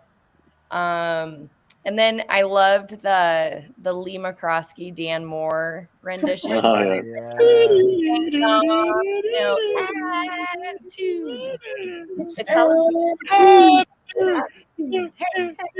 Bustin' loose, we called it. That was Dan Moore, Lee McCroskey. How to bust loose. Yeah. So that one was just fun, like with the birds chirping and that song. Classic. It's so good. Oh, my favorite CD my first summer was the Squid CD for sure. Like I memorized all those songs. I literally am still asking for them to put them on Spotify. I'm like, seriously, put the music on Spotify because then I can have Vaco listen to them. And I have no other way. Like I have no other way to listen to that stuff in the car. So, if y'all are listening, let's get that on Spotify. I liked Mark Rouse when he talks about the football game. Oh, that's a great one too. Mark Rouse. Big animals versus little animals. That's so good. Get it towed. Go to work. Get it towed. Get it towed. Go to work. That's so good. Yeah, that's solid. All right, favorite HQ. Oh, dude. Bro. I've had some good ones, but probably my favorite was, let's see, it was Brian Wilson's first summer. Another guy named Trent Browers was in there. We had a few other in and outs, but it was I was an OL, so we got and I knew I'd have a lot of people coming in and out following, so we went with the kind of the little rental house instead of a host family, so it was just us. And a lot of interesting stories from that HQ. Our breakfast place was across the street. It was called Froggy's. It had frogs everywhere. Wait, where was this again? Was that Willimantic, Connecticut? No, that was not a good HQ. This was in Rochester, New Hampshire. Rochester, New Hampshire, kind of in the corner by Maine. And one time our plumbing, of course, broke. So Trent took a dump in a box, a My Fun with Words box of mine. And he comes out of the bathroom and says, "What do I do with this?" I'm like, "What do you mean? It's just an empty movie box." He's like, "No, I took a dump in it." And then I'm like, "Just get rid of it." I'm on the phone doing stats, right? Get rid of it. I find out later he just put it. The house was up on blocks, right? This rental house was up on blocks, and so he just stuck it under our house. So we had this box of poo under our house all summer, Oh gosh. The other favorite part about that HQ is, so this is Brian Wilson, right? Mr. Overachiever. Every night he would come home and he'd knock on the door to be let in, and he'd do the credit belongs to the man who's in the arena. He'd recite that word for word. My favorite quote. Yeah. And then he'd bless us with a box of donuts, because on his way home about 10 o'clock every night, he'd stop by the Dunkin' Donuts. He made friends with one of the workers there, and they'd always give us the leftover donuts. So he'd pick up the leftover donut box on the way home. So that's awesome. It was an interesting HQ. Whoa, holy crap. That's pretty close. What is that place? Whoa, look at that. He found it. That was our street. It was one of these dumpy houses right there. Where's Froggy's? Is that Froggy's? Froggy's is now closed, but it used to be. Now it's called a barber shop or something. What the heck? But that was kind of. Wow. It's wow. They moved my house a little bit, but it was in that neighborhood for sure. Wow. Where's the house up on blocks? Maybe they actually finished the foundation. I don't know. It could be this way. That's great. That's hilarious. It kind of looks like that little gray one right there. Is it I this wonder if one? that's Is this? Did Brian Wilson put poo under here or somebody? No, that was Is there Trent a Brothers. turd? The Trent Brothers Oh. poo house. Oh my Still god. poop under that? Wow. Whoa. So That's bad. hilarious. Yeah. Dang. What about you, Danny? What was your favorite HQ? Oh, dude, hands down. I say I probably had one of the best HQs in the entire company's history, like probably top 20. So my third summer, Set the scene. I'm Where was working. this? I'm working upstate New York, and I'm in Rome, New York, with my 2 first years, and we're living in this little like rundown, like it was a camp cabin that this alumni owned, and he was letting us stay there. Well, after like 3 weeks, he came and visited it while we were out working. And when we got home, I got a message from him going, "This place is a mess. You guys got to get out of here." So he kicked us out. We got kicked out by an alumni. And we're like, what in the heck? So I needed to start looking for HQs. So I'm working in Constableville, New York. If you guys want to look that up, look up Constableville, New York. I'm on it. Constableville, New York. And that's the school district that I'm working in.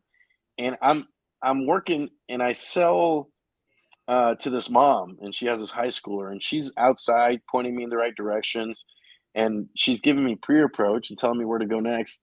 And then she points at the elementary school that's across the street from her house, and she goes, "You should go there. They have kids." And of course, immediately, that school right there. So if you look to the left, there's a white house, like that house right there. I sold to the mom right there. And she's pointing across the street going, "Yeah, across the street, they got kids across the street." And I'm like, "Ah, ha, ha, that's funny. That's hilarious." Like, you know. And she's like, "No, no, no, no, no, no. You don't understand. That's the school that they shut down." And of course, I've been working there for a few weeks, so I heard about the school that they shut down. And that was it. And I'm like, "Oh, that's the school." She goes, "Yeah, a family bought that school for $70,000. They bought that whole building and the whole property, and they're living in it, and they're a homeschool family. Literally." And I'm like, "Get out of here." So she's like, "You should go talk to them." So I go and I knock. If you go up the street a little bit, you'll see there's like their front door. I'm like, obviously I pull up and I'm like, I don't know how to knock on this thing, right? So do you go to the front? Do you go to the side?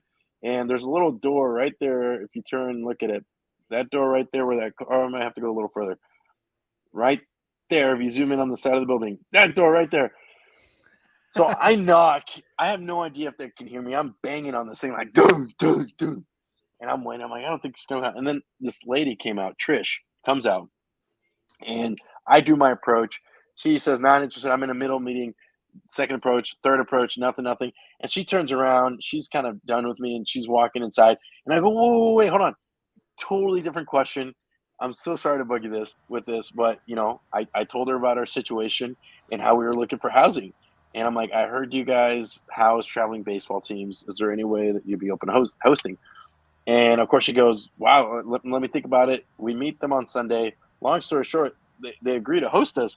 And so we lived in that school, and it was the coolest thing ever. We lived in this elementary school where on the inside they gutted the whole thing and they made it like Pinteresty, and like they remodeled it. So our room was in this classroom, and each classroom had 3 king-size beds in it. They were all sitting on a pallet with like Christmas lights under it. I mean, it was the coolest thing ever. So me and my roommates each had our own king-size bed in this classroom. We would shower in the locker rooms. We had our own basketball court. So every night we came home, and on Sundays we'd be able to shoot hoops. And then the library, they gutted it and they turned it into like a family theater, which is where their living room was. It was the coolest thing ever. And of course I was able to store my books there and everything. I mean, it was wild. It was so cool. I felt like I was living in the, like the X-Men house, like Dr. Xavier, like what's that? The X-Men mansion. Yeah.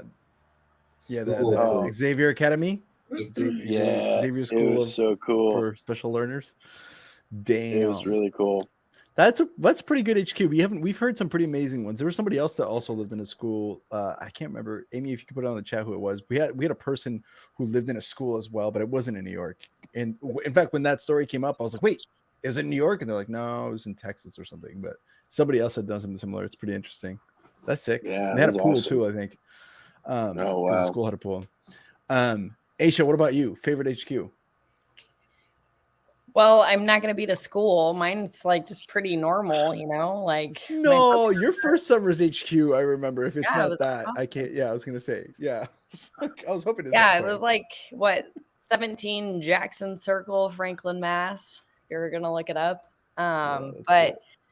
yeah, I got so lucky with HQs. I mean, I had 4 years where I didn't pay anything for rent. Like the families were just super awesome.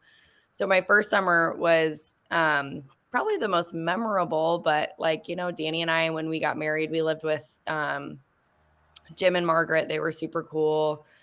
Danny, your favorite HQ isn't the one with your wife? Jeez. Oh, But yeah, yeah. this was like yeah, my HQ. I mean, we went to a church, did a church announcement at this Methodist church, and John and Margaret came up to us at the end. We had like 5 families come up to us at the end and be like, "Yeah, we have an extra room, like we have an extra bedroom." And then John and Margaret were kind of just like off into the distance, and they waited until everyone got done talking with us. And even the church announcement was crazy. Like it was me, my roommate, Lauren, we were both first years, and then Angela, my student leader. And for some reason, like I think Angela was so nervous that I was just like, you know what, I'll do the church announcement, you know? And so I like go up to the front and I'm like telling everyone I'm like, yeah, we're from Nebraska. We're doing this internship up here. You know, we just need somewhere to lay our head, like keep our things. We're gone all day. We work really hard, you know, all this stuff. And anyway, yeah, so it turned out so well. I was just like, wow, I cannot believe that this works. And so John and Margaret like are waiting to talk to us, you know, and they're like, oh man, we were just like wanted to talk to you so bad. We have this whole basement in our house, and you know, there's a couple bedrooms down there, and there's a bathroom, and you would have the whole basement. But we'd love to take you out to lunch. And we were like, great.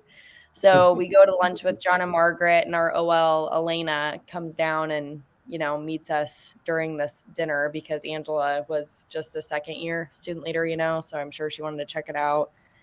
And gosh, they were so great. I mean, they didn't want us to pay rent. We had the whole basement to ourselves. Angela kept running over their lawn. And, you know, they're just like, hey, can you please stay on the driveway? You know, because if you look at that place, it's like a really nice neighborhood. And he's just like, come on, man. So nice. I mean, they even had like a screen and porch that I did like my hour to myself and cooked my frozen pizza, you know, all And the they things. cooked you guys And then food, right? what? They cook you food and all that jazz? Like, Oh my gosh. Yeah, I didn't even say that. So the first night we're there, they literally buy lobster. And we have like this Oh lobster, my gosh. you know? And I'm meanwhile, just like, Danny's still running in the rain. so every weekend we We're pooping had, the dog. yeah, literally. This is the difference between women and men, right? But yeah, like every Sunday they cooked us dinner, and then every weekend, Margaret would actually buy us a bunch of groceries. Like she'd buy us like strawberries and Nutella and like all these What snacks. the heck? No way. What in the world? Better off. She Better off. was Colombian, so she was an awesome Colombian mom. Yeah. So that's awesome. Foreshadowing. Yes, They all foreshadowing. Foreshadow. And what was the other cool thing? Oh my gosh. At the end of the summer, my parents flew up to meet them. And so they were going to drive back to Nashville with me. And John and Margaret, John took me into Boston and showed me around his office. And then we went whale watching with my parents. So John took us whale watching. Like after I, you know, delivered all my books and we were like getting ready to go back, he's just like, can we go whale watching together? And I'm like, yes, please. You know, my parents. Aisha can't be the person that tells kids about how HQs are. Yeah. Because it's Aisha, just like we had different summers, you and I. Also, we poop in box. It was so fun. We Dude. go whale watching, okay? lobster on the first night. Like, whoa, it's gonna be a tough summer. Get over it. And you cried. You still cried after that. Come on now. They literally stayed up till 2 a.m. with me doing my green cards because I didn't know I needed to do that. Oh my God. What the So John was like helping me, you know. He's like, I feel like Wow. you're really tired. And I'm like, yeah, man, I just like I don't even know what I'm doing right now. And he's like, let me help you. Unreal. You know, like No. let me help No. you. No. Wow. No. All right. We still have like 3 of these rapid fires. Okay. Favorite product to sell or tack on? Mm. Just Money. volume libraries, baby. The good old VLs. VL. Mm.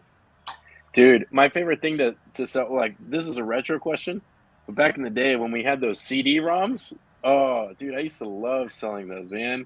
The Dora the Explorer one and SpongeBob. the typing typhoon. Yeah, dude. That was so fun. We used to sell those CDs. That was really fun. I loved selling the 1 through 4 products with the reading complement to the set, the Explore and Learn. Sorry, I'd sell like the 1 through 4 with Explore and Learns. Classic. I always liked the Four, CA. baby. I think the CA was like, that was the first product that came out that I was like, this is actually underpriced. Like, I think Yeah. personally, but okay. Best sales day. Now this can be in units, or this could be in just like the day that you're like, man, that was my favorite day, or this is the day I almost quit but didn't, or something. It could be like that you just really remember fondly, or it could be your best day in units. It's your call. This might have been my 3rd summer. Had a rookie follow me, Marty Ramsey, was having a rough go of it. So, you know, I was trying to show him that it did work. Stick around, don't give up. And anyway, we had like, I can't remember if it was 10 or 11 customers in a row, like a 300 unit day, you know, by far my best day of my career at that point yet, you know. One of them was even so funny where I knocked at the house.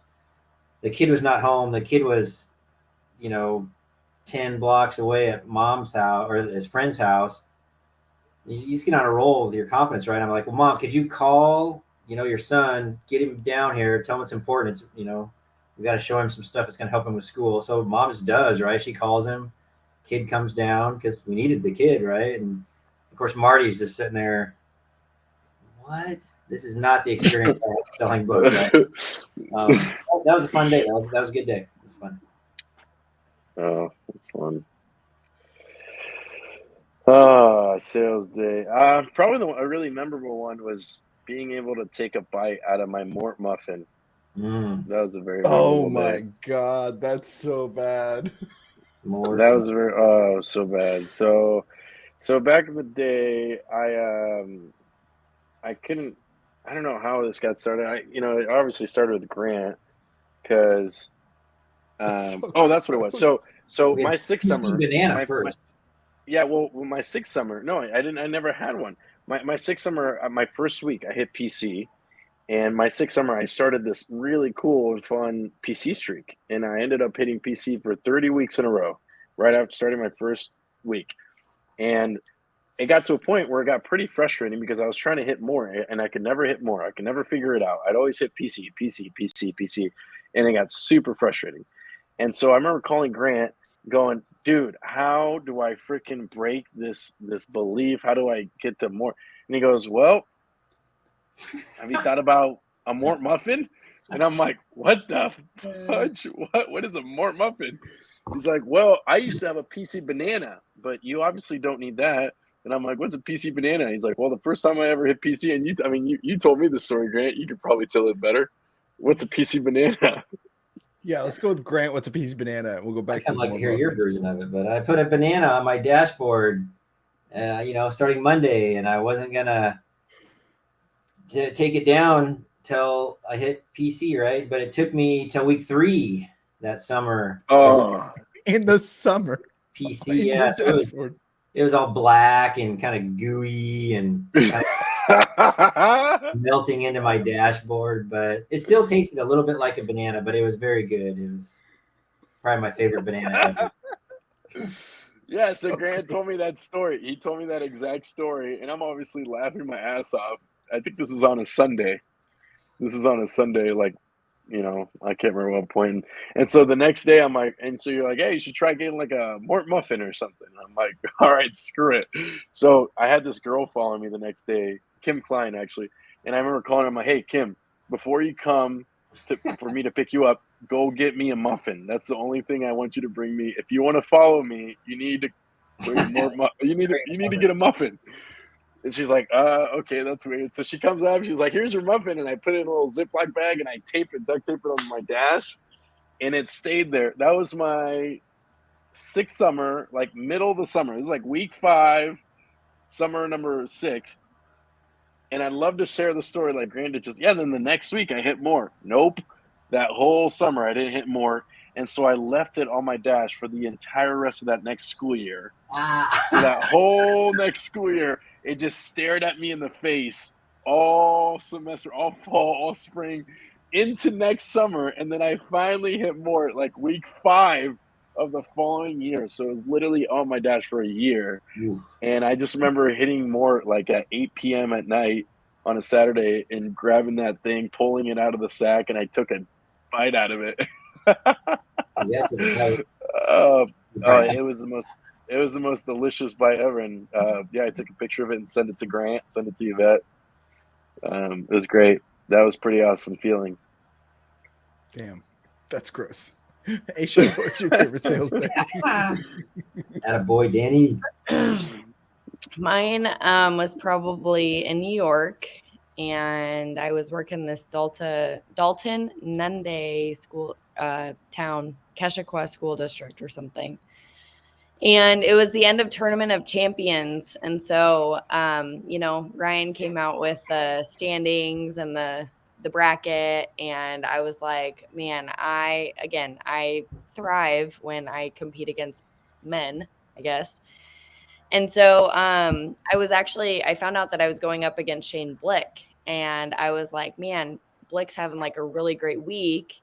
And so I was like doing the math in my head, definitely a math person, overanalyzing the situation. But I knew like going into my Saturday that if I hit over 300 units, then I would probably win, And I was like, man, that would be so epic if I literally hit over 300 units on a Saturday and take Shane Blick down, And so, I literally just jammed the whole day. I swear I had 14 sit downs, 11 customers, and then hit like 314 or something.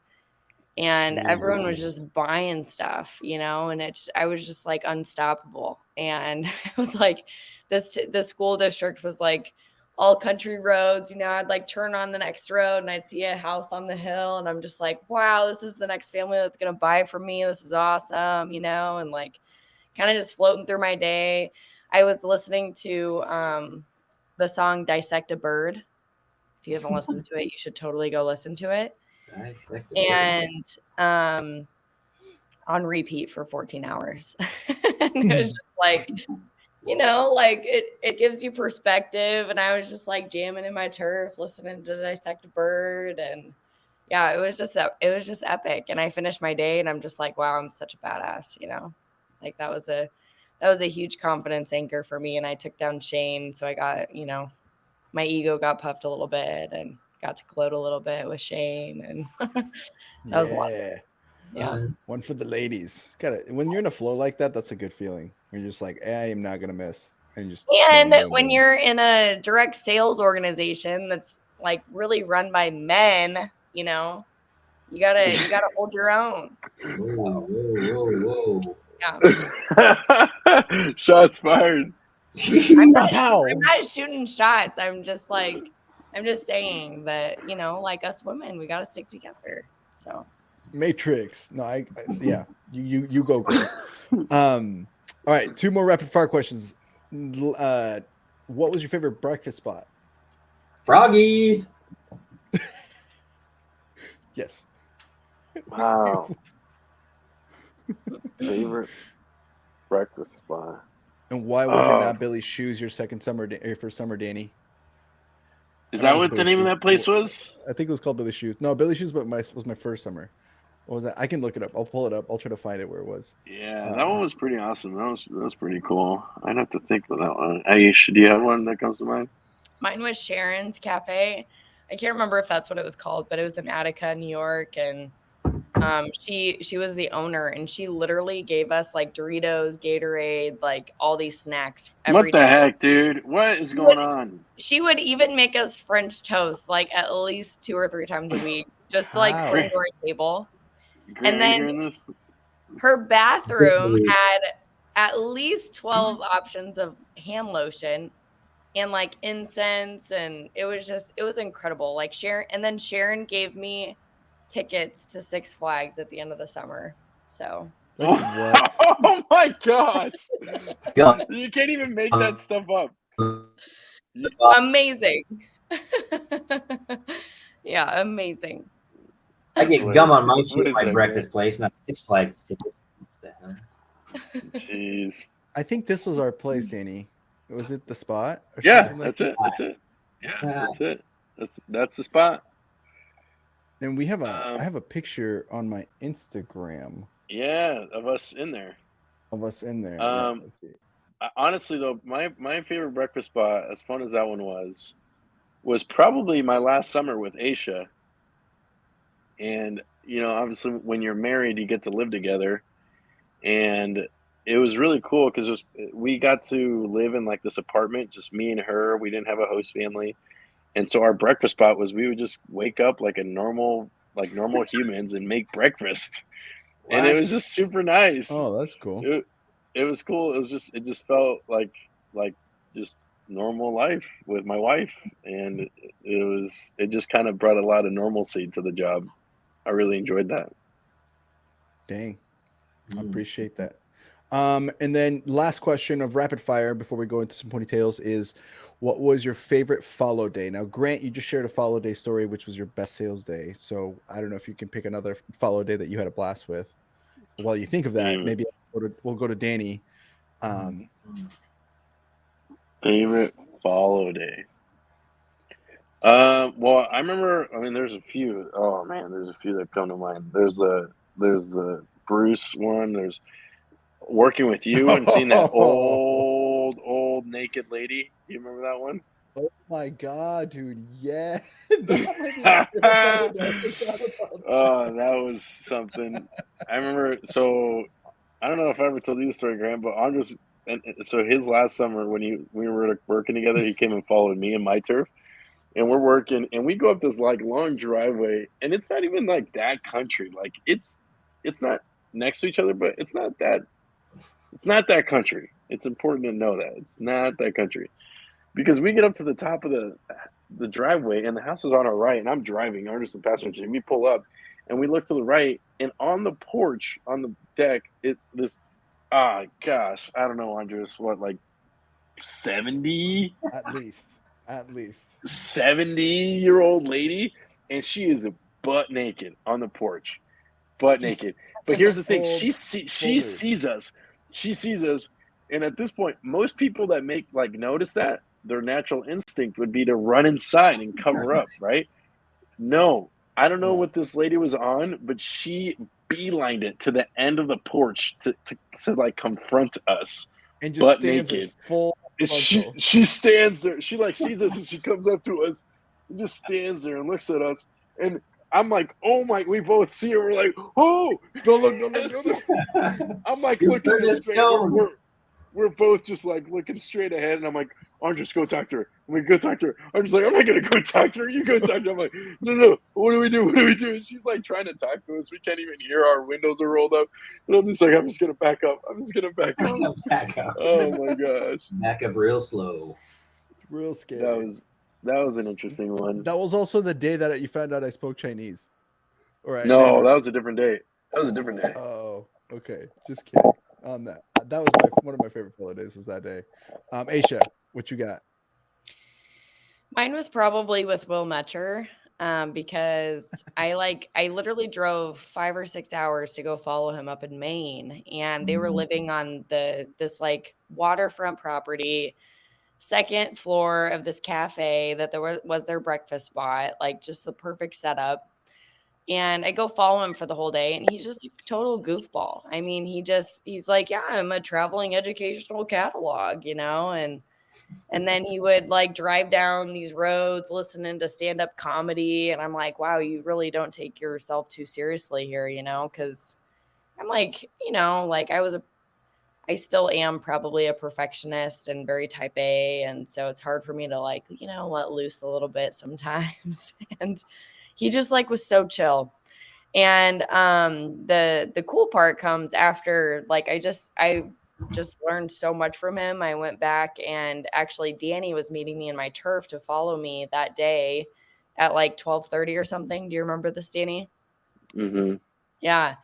And I remember calling Grant, and I was calling Grant on my way back, and I'm like, Grant, I was so emotional, and I'm just like, I don't want to go sell. Like I'm off schedule, I'm like driving 5-6 hours. Like, I just don't feel like I'm going to go and perform, and Danny's waiting for me in my turf, and there's just like no other option. I just got to go do my job.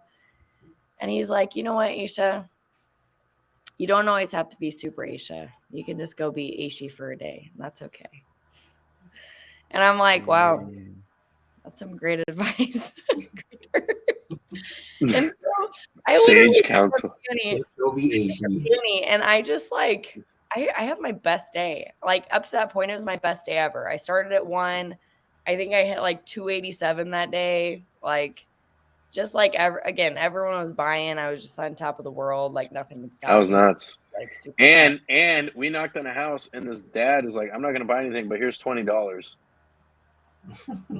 Why not? And I'm over here like, are you kidding? Are you really? Are you kidding me? Yeah. Classic. But Andres, another good follow story, actually, now that I think about it, was probably when Grant came and followed me. That's what I Oh was. my gosh, dude. Oh, Grant, let's hear it. That was hilarious. Grant, you tell it. Well, that's the story I was gonna say. It was raining pretty bad and it's getting dark, right? This house I recall, if that's the one you're talking about. And I don't even think I even got out of the house. I'm like, Danny, go knock on that door or something, right? And get a couple more demos in. That one? Up in Connecticut. Yeah, up in Connecticut, yeah.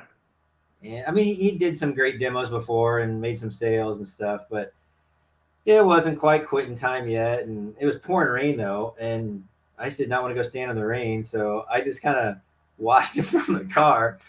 And as he's coming back from the house, because I think he did a door demo and didn't get in, right? Yeah, no, she just set the door in my face.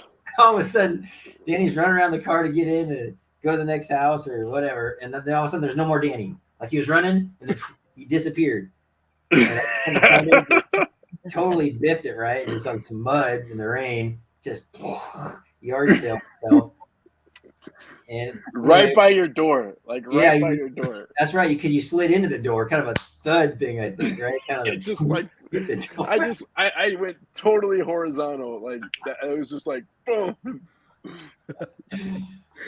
And then the best part of that story, though, is we're done finally. 9:30, whatever. We're done. We get back. Whoa! You skipped what you told me. You don't remember that? I forget. I'm like, it actually kind of hurt. Like, I screwed my knee, and I'm like, I'm getting poured on. This mom just told me no. I'm like just on the floor, just like getting rained on.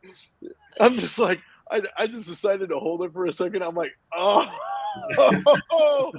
And then Grant, all I hear is the window go. And then I'm like looking up at the car, and I see Grant's head pop out of the window going, "What are you doing, man? No time for taking breaks. Let's go." And I'm like, he's like, "It's no time." I think you said no time for naps, man. What are you doing? Let's go.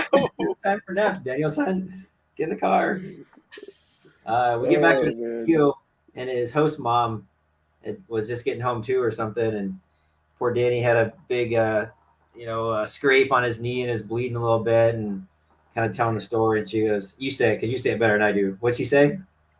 I'm telling her the story because Grant's staying at our HQ, and she goes, I'm telling her the story, and she's like super Boston, like the thickest Boston accent. And she goes, "You took a digger today." And we're like, what? You took a She's dig like, at. yeah, you took a digger. We're like, I'm like, what is that? He's like, when you like trip and fall, that means you took a digger. We're like, what in the world? Yeah, sure. And so that was like Grant's catchphrase for the next year and a half. Yeah. Oh, you took a digger. Yeah. I will say, I had this follow day with Hannah Reesberg, right? And it was hilarious because she just like outsold everyone, right? Like she would hit more, she would hit, He was you know, yeah, she would hit more like every week. And so I went to go follow her, and like she like had narcolepsy. Like I was She watching does? her in the sit down, and she literally is like showing these kids books, right? Like up in their face, like all enthusiastic. What? She's like nodding, and she nods herself to sleep. No way. And I was like, What? you know, like I like make a move or like a loud noise or something, and she like kind of shakes out of it. She's like, yeah, so aren't these cool? You know? And like Wow. like literally fell asleep. And I was just like, how is this girl selling like more every week? You know? That was hilarious because that wasn't like the only time, you know, there were like multiple times where I'm like, is she falling asleep right now? You know? But she was just a beast, you know. She would just like she was closing everyone, approaching everyone, incredible expectation. But yeah, she like just like nodded herself to sleep. That's so funny. Oh Yeah. man. Did I My ever tell you about the time that Seth Hood followed me and we got caught red-handed when he was trying to be a mute and they caught us? Oh my god, dude! So I have Seth Hood with me, and we're like, you know, everyone's done the whole be a mute thing, you know. So I'm like, all right, you're a mute, you can't talk. And so we sit down with the family, and of course they ask, what about that guy? Does he doesn't talk? And I'm like, no, he's a mute, you know. And he just looks over and he smiles. And then the daughter, this girl's like maybe 10 years old. She goes, oh no, wait, that's great. And she looks at Seth, and then she starts like signing to him. She starts doing this whole sign like a whole sentence, right? And like the whole room is watching this girl try to communicate with Seth. And then she stops, and then she just looks at him, like you could tell she's done talking to him, looks at him and smiles, like waiting for a response. And we all like turn and look at Seth, and I'm looking at Seth going, you better do something. And he goes, and he kind of like nods, and we're all just staring at him, and he's like, and then he like tries to put something together, and then he just goes, I'm sorry, I can't. And the mom's like, what? Oh my gosh. And you know, that was just like we just died laughing, and yeah, we left right away. Sorry, we were joking. Yeah. Just caught red-handed. That was a fun one. Oh, it's good times, man. Oh man, this has been a blast. All right, guys, let's wrap this one up. I guess we can go around and just say either your favorite. We've shared a lot of really good stories, so it could be your favorite story from the book field, craziest thing that happened to you, funniest thing that happened to you, most impactful moment. So to give you guys an idea of what this looked like, Chad Alio, he told us about the time he almost decided to quit and he didn't, and it really was a moment in his life that just really changed his life forever because he decided to stick with what he had chose to do. So it could be something like that. We had Lee McCroskey tell us about the time he shit his pants on his fourth summer outside of a post office, the flagpole story. Also qualified, right? We've had people tell us like about big ponies, like people and then they bought stories. We've had a murder. We've had What? Yeah, that Naomi James told us about the time she sold to this family. They had like a weird kid, and when she went back to deliver, it turned out the kid had killed all the parents, and it was like a whole. What? Yeah. Go check out that episode. It's bananas. Oh my gosh. Yeah. What? Yeah. So we've had a variety. As you can imagine, those are three very distinct kind of episodes. But it could be stories like that, or to if you can't think of something, or maybe it's just late, you can't think of something. It'd be cool to hear what the impact that, because I know that you guys are all really, really, really close friends, like not just through business but in life. It'd be cool to hear about what what you guys mean to each other. I know it's kind of cheesy, but it's more like, hey, how's this person impacting you in your life for the better? And what are you thankful for that you met? Because I think that'd be a cool way to wrap it up. If you can't think of another story. So it's totally your call. And nobody go first, but who wants to go first? I'll pick. Danny. Oh man, shoot. Actually, no, Aisha, because ladies first, and we're very, Yeah. the dig about men, empowerment. So here you go. I There it didn't is. dig men. I just said in a I'm just kidding. male-dominant industry. Okay. By the way, girls sell more books than boys do, like since like forever, right? That's right. Don't you forget Since like 08. Oh, why don't Hannah beat me? You mentioned Hannah, I was like, damn it. Just go one time. Talking to force people without bringing up Hannah. Yeah. Well, geez, should I share a story or should I tell how these people have impacted my life? If you do that one, you're gonna cry. I don't think I will, but maybe I will.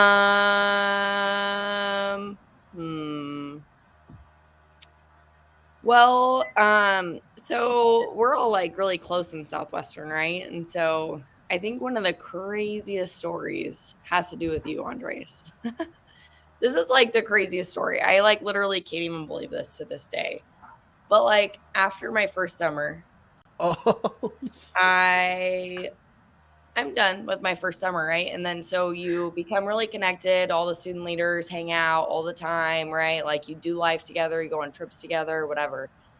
And so, so anyway, like obviously, like Andres, you were like one of my student leaders. We got really close, and like, you talk about your friends and stuff. But my second summer, I'm like in New Hampshire.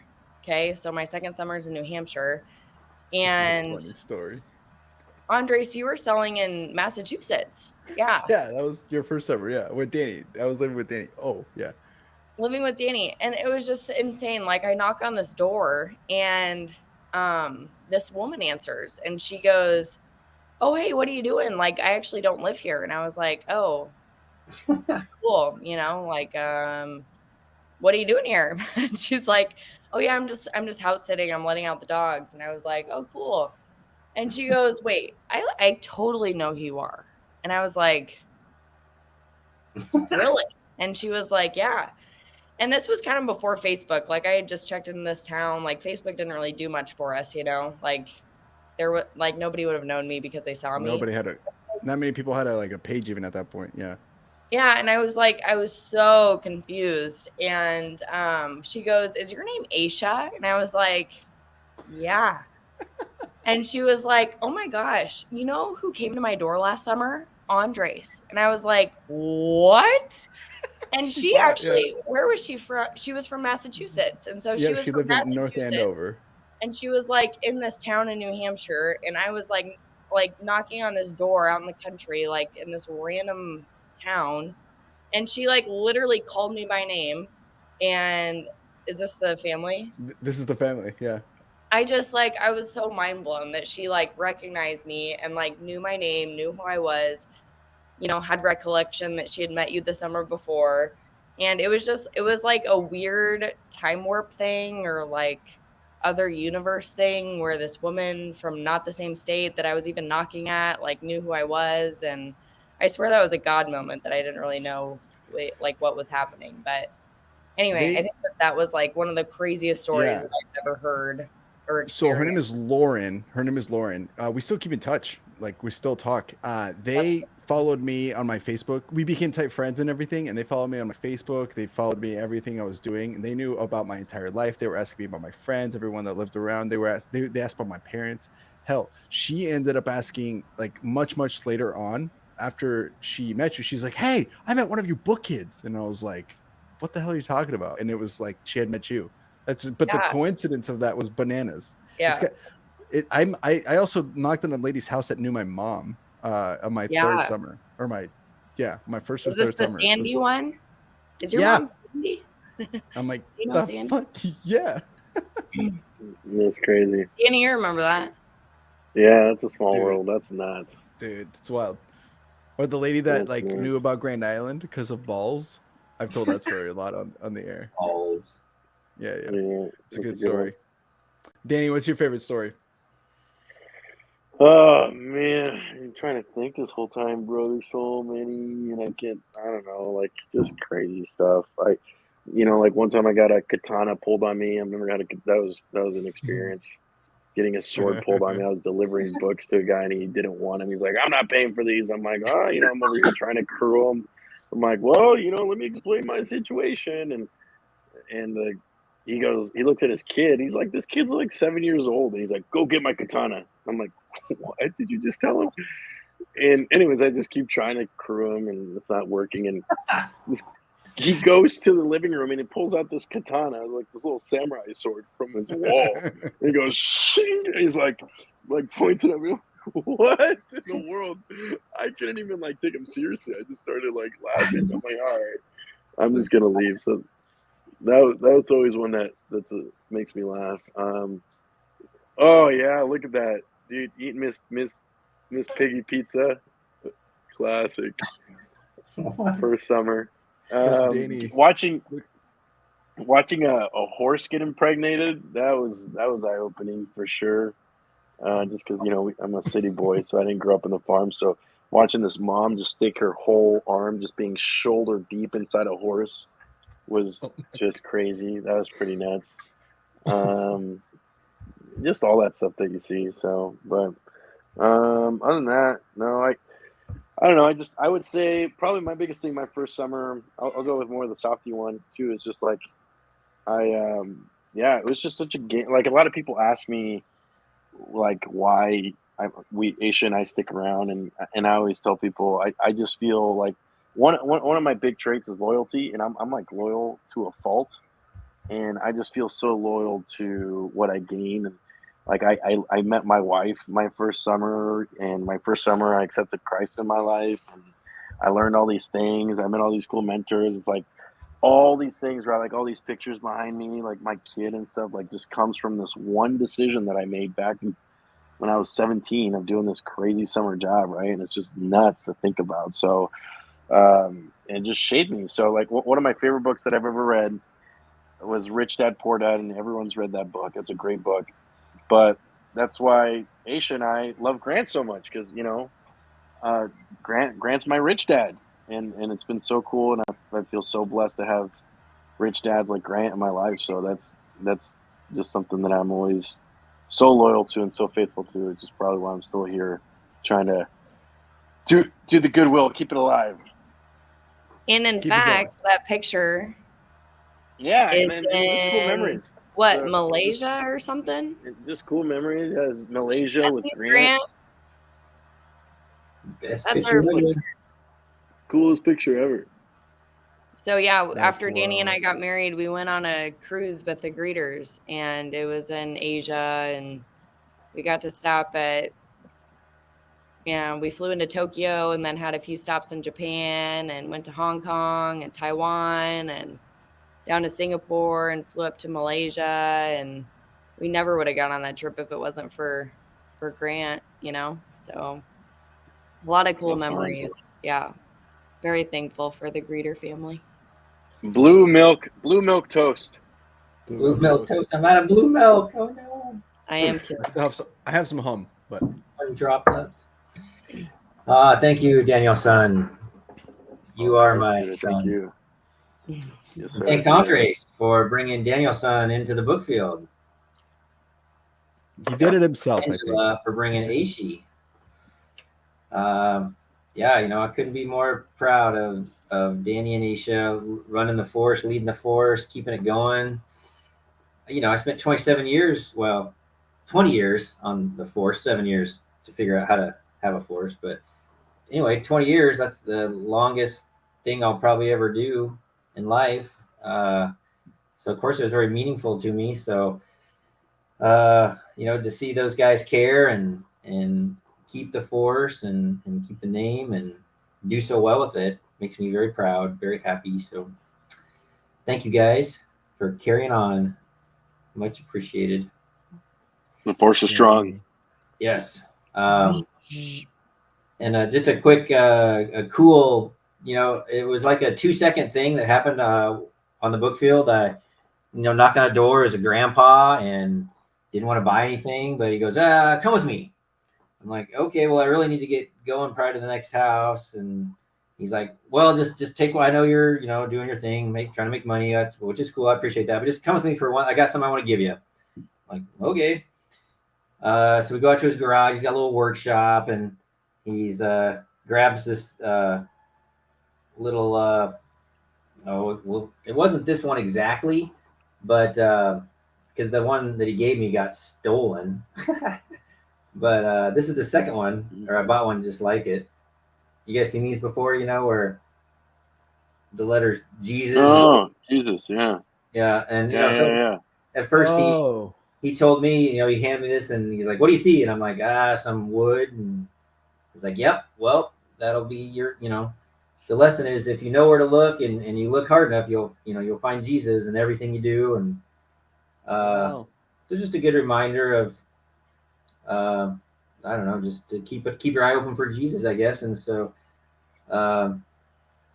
just a good memory from the book field about how people care about you. You're a complete stranger, and all the kindness that people show you on the book field, right? From your host families to your customers, to your non-customers, to some random grandpa that just wanted to give me a little trinket to carry along. And so, yeah, lifetime of good friends and memories from the book field. So, wow. Yeah. What a lesson there. That's awesome. Right?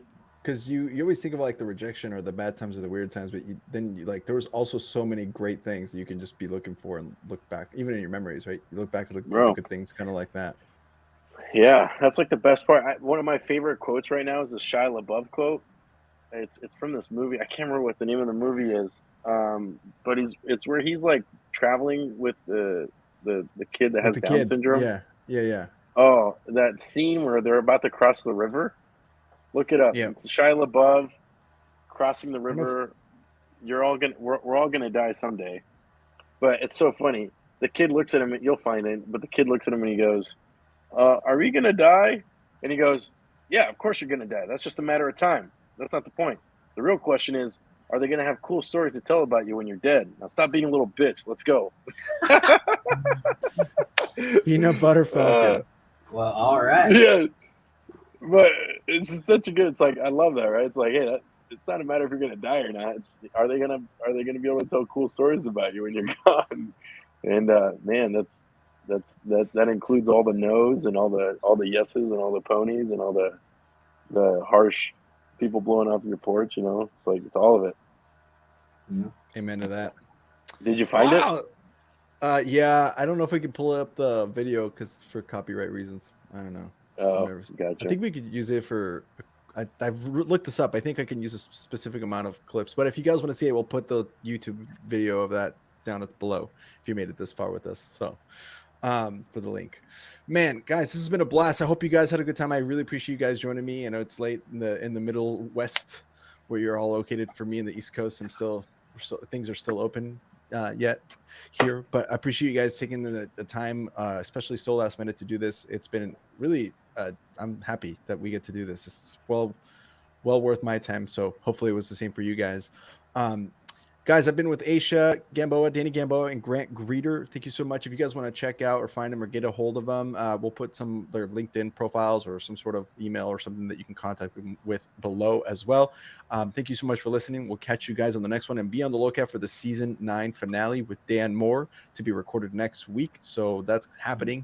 We're going to be in person with Dan Moore for a couple hours, talking to him about his legacy and his experience here at the Southwestern company. So check that one out. Remember the business change. We'll see you guys on the next episode. My name is Andres Gamboa. See you guys.